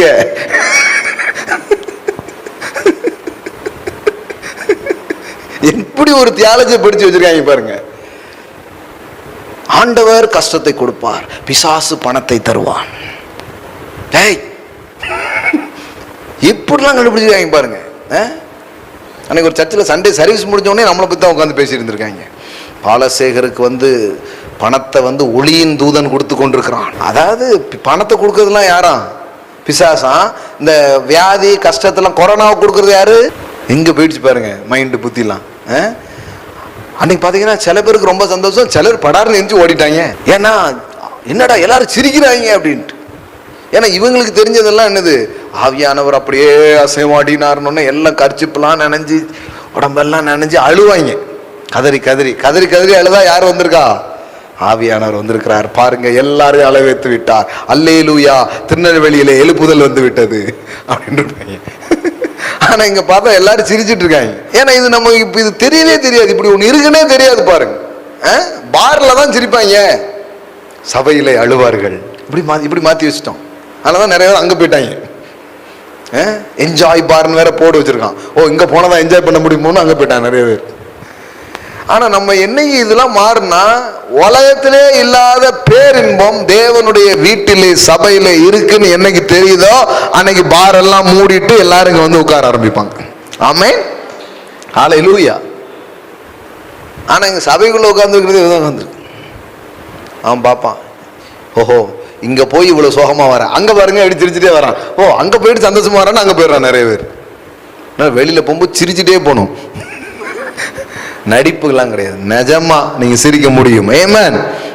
கவனிங்க, அல்லாமலும் அக்கினிமயமான நாவுகள் போல் பிரிந்திருக்கும் நாவுகள் அவர்களுக்கு காணப்பட்டு அவர்கள் ஒவ்வொருவர் மேலும் வந்து அமர்ந்தது. அவர்கள் எல்லாரும் பரிசுத்த ஆவியினால் நிரப்பப்பட்டு ஆவியானவர் தங்களுக்கு தந்தருளின வரத்தின்படியே வெவ்வேறு பாஷைகளிலே பேச தொடங்கினார்கள். வானத்தின் கீழ் இருக்கிற சகல தேசத்தாரில் இருந்து வந்த தேவ பக்தியுள்ள யூதர்கள் அப்பொழுது எருசலேமிலே வாசம் பண்ணினார்கள். இந்த பண்டிகை நாள்னே இந்த ஊர்ல ஊர் திருவிழானா எல்லாரும் வருவாங்க தானே, பார்த்துருக்கீங்களா? சிலர் ஊருக்கே இப்பதான் வருவாங்க. ஒரு திருவிழா இருக்கும், அப்ப எல்லாரும் வருவாங்க. தெரியுமா தெரியாதா உங்களுக்கு? ஓ, நீங்க போதையில் இருக்கீங்களோ? நாங்கள் அப்படியே ஹோலி ஸ்பிரிட் அனாயிண்டிங்ல பாப்பான்னுட்டு இருக்கும்போது நீங்க என்ன பேசிட்டு இருக்கீங்க அப்படிங்கிறீங்களா? அப்போ அந்த மாதிரி பண்டிகை நாள் எருசலேமில் பண்டிகை. அதனால எங்கெல்லாமோ இருக்கிற எல்லா மக்களும் எங்க வந்திருக்கிறாங்க? எருசலேமுக்கு வந்திருக்கிறாங்க. ஒரு ஃபெஸ்டிவல் டைம் பாருங்க. அது எப்படி போட்டிருக்கு? வானத்தின் கீழ் இருக்கிற சகல தேசத்தாரிலும் இருந்து வந்த தேவ பக்தியுள்ள யூதர்கள் அப்பொழுது எருசலேமிலே வாசம் பண்ணினார்கள்.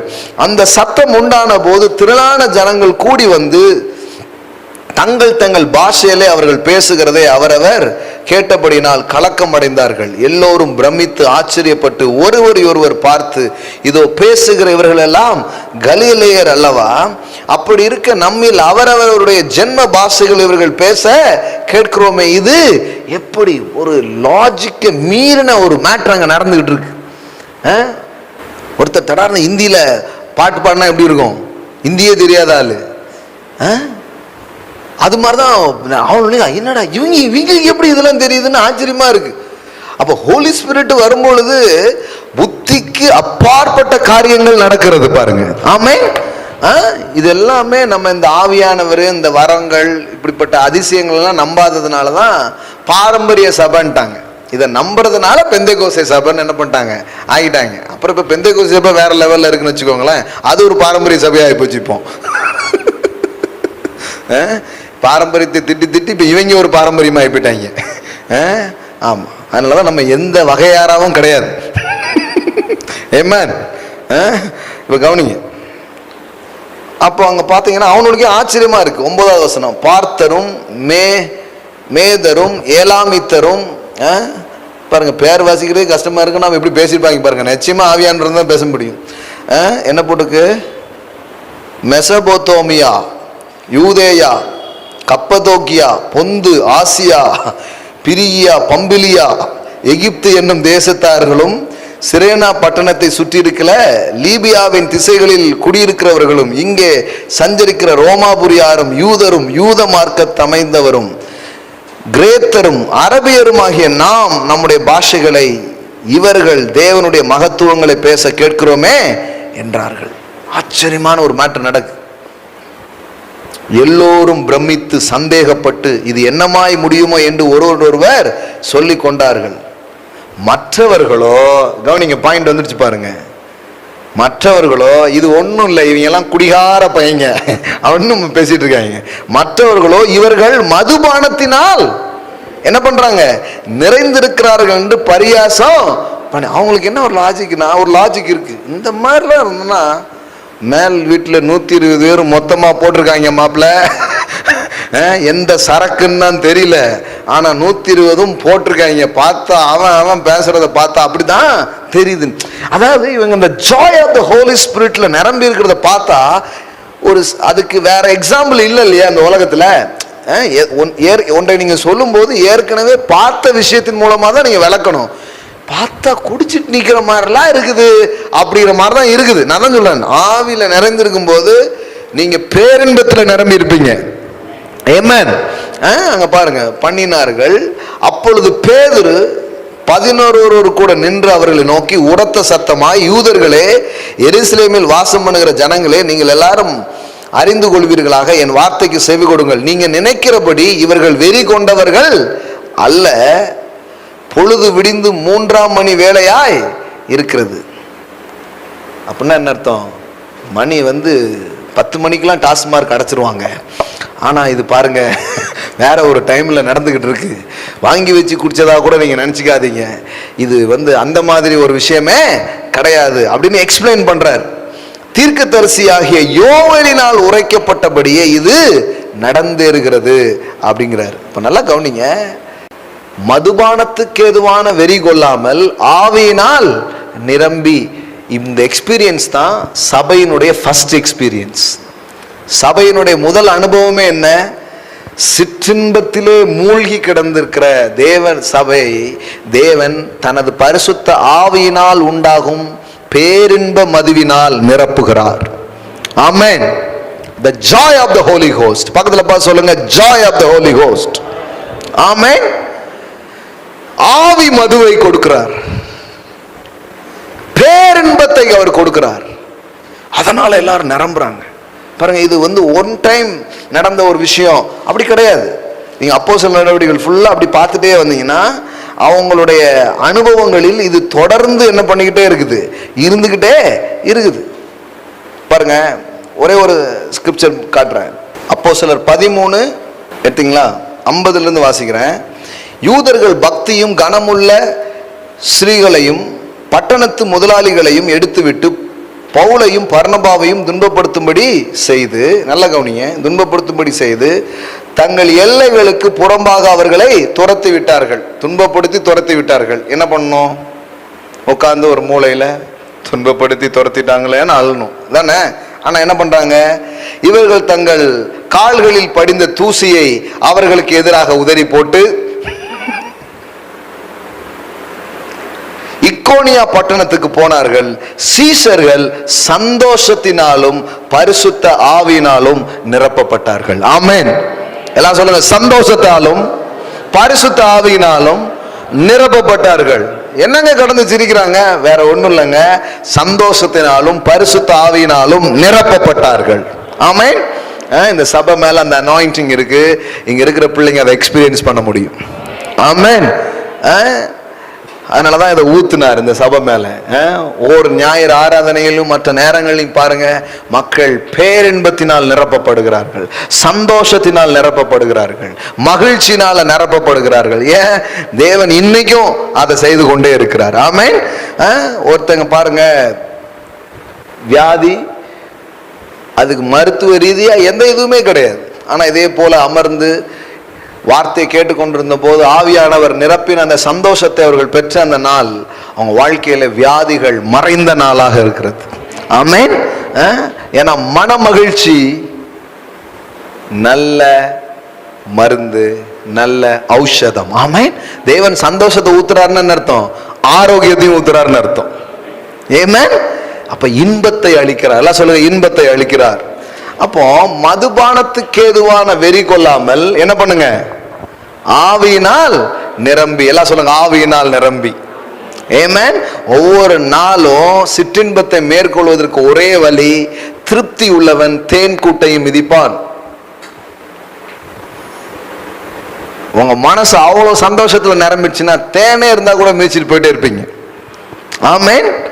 அப்போ இப்படி குடிச்சிட்டே இருந்தாரு சாலமோன்.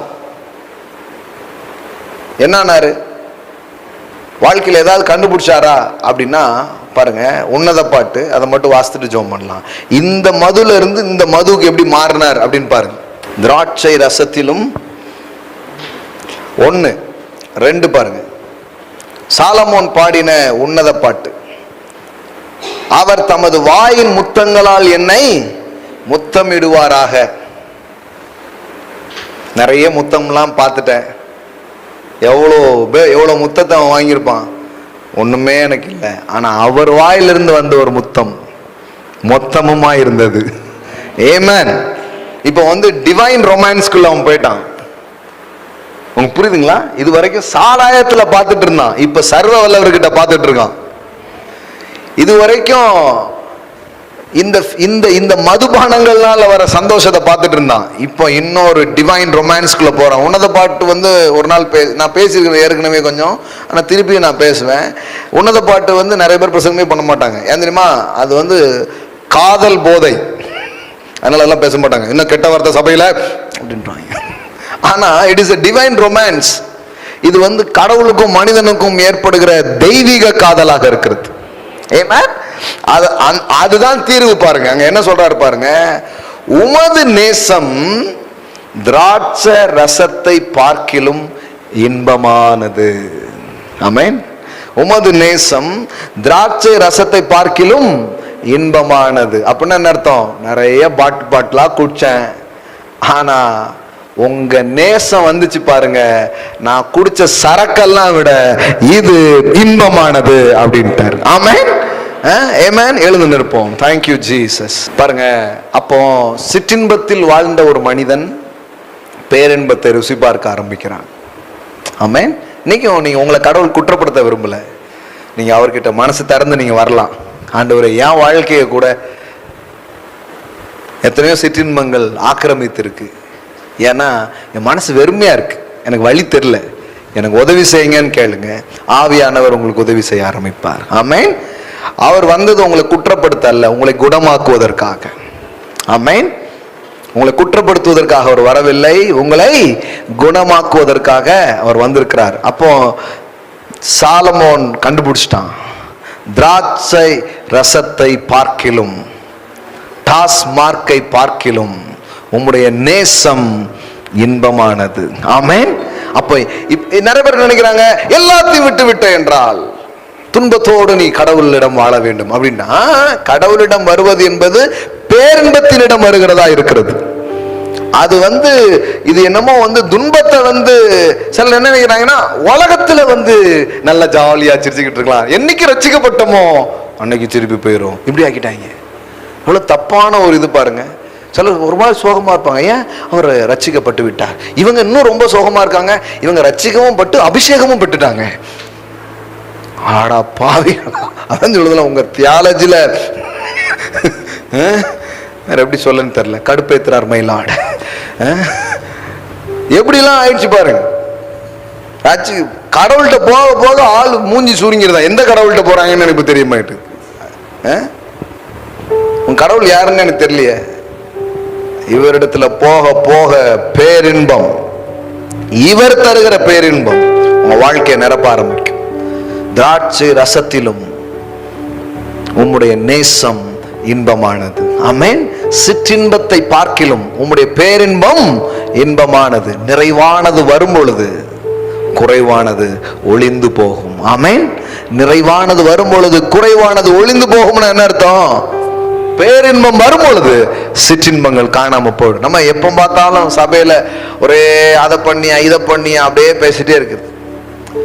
எனக்கு ஒரு நாள் பாத்தீங்கன்னா, நம்ம ஒரு நாள் இந்த மூவிலாம் பார்த்து ரொம்ப நம்ம எப்படியாவது ஒரு நாள் வாழ்க்கையில சம்பாதிச்சு டிவி வாங்கி படம் பார்த்துக்கிட்டே இருக்கணும் யோசித்தம் பாருங்க. நான் ஆனா உண்மையில நான் டிவி வாங்கி எல்லாம் வாங்கினேன். அப்புறம் பார்த்தா உட்காந்து கேசட்டா உட்காந்து கேட்டு டிவிடியா கேட்டுட்டு இருந்தேன் உட்காந்து.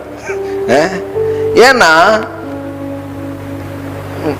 அதை விட பெரிய ஒரு விஷயம் வாழ்க்கையில் வந்து விட்டது. ஆமென். இது ஜஸ்ட் பொழுதுபோக்கு. இது இன்பத்தின் இடம் அல்ல. அவருடைய பிரசன்னமும் அவருடைய வார்த்தையும் இன்பத்தின் இடமாக இருக்கிறது. அவருடைய பிரசன்னமும் அவருடைய வார்த்தையும் இன்பத்தின் இடமாக இருக்கிறது. எல்லாம் சொல்லாமா? திராட்சை ரசத்தை பார்க்கிலும் உங்களுடைய நேசம் இன்பமானது. சும்மா திராட்சை ரசத்துக்கு எதிராக பேசக்கூடாது. அவர் நேசம் எவ்வளவுன்னு பேசணும். பேச பேச பேச இதை தூக்கி தூர போட்டு இதை எடுத்துக்கிடுவான். இல்லைன்னா இது உள்ள போச்சுன்னா அது வெளியில போக ஆரம்பிச்சிடும். மதுபானத்துக்கு ஏதுவான வெறி கொள்ளாமல் ஆவியினால் நிரம்பி கீர்த்தனைகளையும் ஞான பாட்டுகளையும் பாட ஆரம்பிக்கணும். ஆமென். ஹல்லேலூயா. அவரை நோக்கி பார்க்கலாம். இன்னைக்கு சில பேருக்கு ஒரு விடுதலை உண்டாகட்டும். இன்னைக்கு சிலருக்கு ஒரு நியூ எக்ஸ்பீரியன்ஸ் வரட்டும். இன்னைக்கு நான் ப்ரொஃபெட்டிக்கலா உங்க வாழ்க்கையில சில வார்த்தைகளை டிக்ளேர் பண்ண விரும்புகிறேன். தேவன் உங்க வாழ்க்கையில் சில இன்பங்களை தருகிற நேரங்களா இது இருக்கிறது. உங்க வாழ்க்கைக்குள்ள சில சந்தோஷங்களை அவர் அனுப்புகிற ஒரு நேரமாக இது இருக்கிறது. ஆமென். மனுஷன் ஏன் அப்படிப்பட்ட சிற்றின்பத்தை தேடி போறானா, அந்த சிற்றின்பத்தை அவன் அனுபவிக்கும் போது அவனுக்குள்ள ஒரு விதமான கெமிக்கல்ஸ் அப்படியே ரிலீஸ் ஆகுது. சைக்காலஜிக்கலி அதை சொல்றாங்க, டோபமைன் அப்படிங்கிற ஒரு சுரப்பி மனிதனின் மூளைகளில் சுரக்கிறது. இந்த டோபமைன்ங்கிறது அவனுக்கு திருப்பி திருப்பி தேவைப்படுது. அதனாலதான் அவன் திருப்பி திருப்பி அதை போறான். அவனுக்கு அந்த இன்பம் தேவைப்படுது. ஆனா தேவனின் அரவணைப்பிலே, தேவனுடைய வார்த்தையிலே, தேவனுடைய பிரசன்னத்திலே அதிகமான டோபமைன்கள் இருக்கிறது. ஆமென். ஆனால் இது உங்களை அடிமைப்படுத்தாது. இது உங்களை வாழ வைக்கும், ஆள வைக்கும். ஆமென். அது கொஞ்சமா உள்ள நிறைஞ்சு உங்களை தின்னுட்டு போயிடும். ஆனா இவர் உள்ள நிறைஞ்சு உங்களை விடுவித்து உங்களை வாழ வைக்கிற பெர்ஃபார்மன்ஸ் ஹாப்பினஸ் அவர் கொடுக்கிறவராக அவர் இருக்கிறார். ஆமென். ஹல்லேலூயா, ஹல்லேலூயா. இன்னையிலிருந்து அவருடைய அன்பின் போதை, ஆவியின் போதை உங்க வாழ்க்கையில அதிகரிப்பதாக. சந்தோஷத்தால நிரப்பப்படுங்க, கவலைப்படாதீங்க. அப்புறம் பாருங்க, வாழ்க்கையில அற்புதத்துக்கு மேல அற்புதம் நடக்கும், அதிசயத்துக்கு மேல அதிசயங்கள் நடக்கும், மேலான காரியங்களை நீங்கள் பார்ப்பீர்கள். ஆமென். கர்த்தர் நல்லவர். ஆமென். கர்த்தருக்கு நம்ம கொடுக்கலாம், சந்தோஷத்துல இருந்து கொடுக்கலாம். போதையில கொடுத்தோம்னா வேற மாதிரி கொடுத்துருவோம். போதையில கொடுக்குறோம், நீங்க பாத்தீங்களா, அம்புட்டையும் எடுத்து இந்தா அப்படிமா. போதையில தான் ரொம்ப கொடுப்பான், பாத்துறீங்களா? பக்கத்துல உள்ளவனுக்குலாம் ஊட்டி விடுவான், சாப்பிடு, நான் கொடுத்தா சாப்பிட மாட்டியா அப்படிமா. மற்ற நேரம் கொடுக்காதவன் கொடுப்பான்.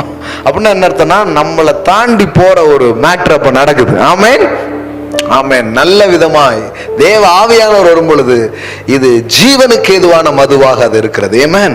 கரங்களை எடுத்துக்கொள்வோம்.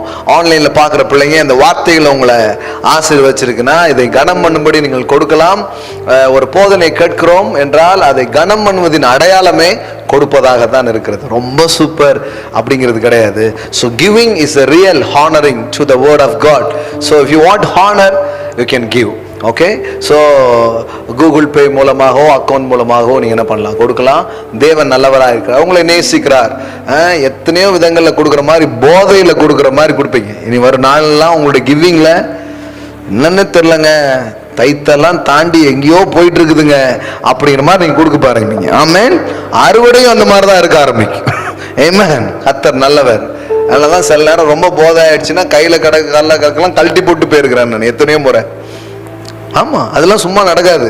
நானே பிளான் பண்ணிட்டு போவேன், என்னானாலும் இந்த மோதிரத்தை மட்டும் இன்னைக்கு போட மாட்டேன், ஆஃபரிங் போடுவேன் அப்படின்னு போவேன்.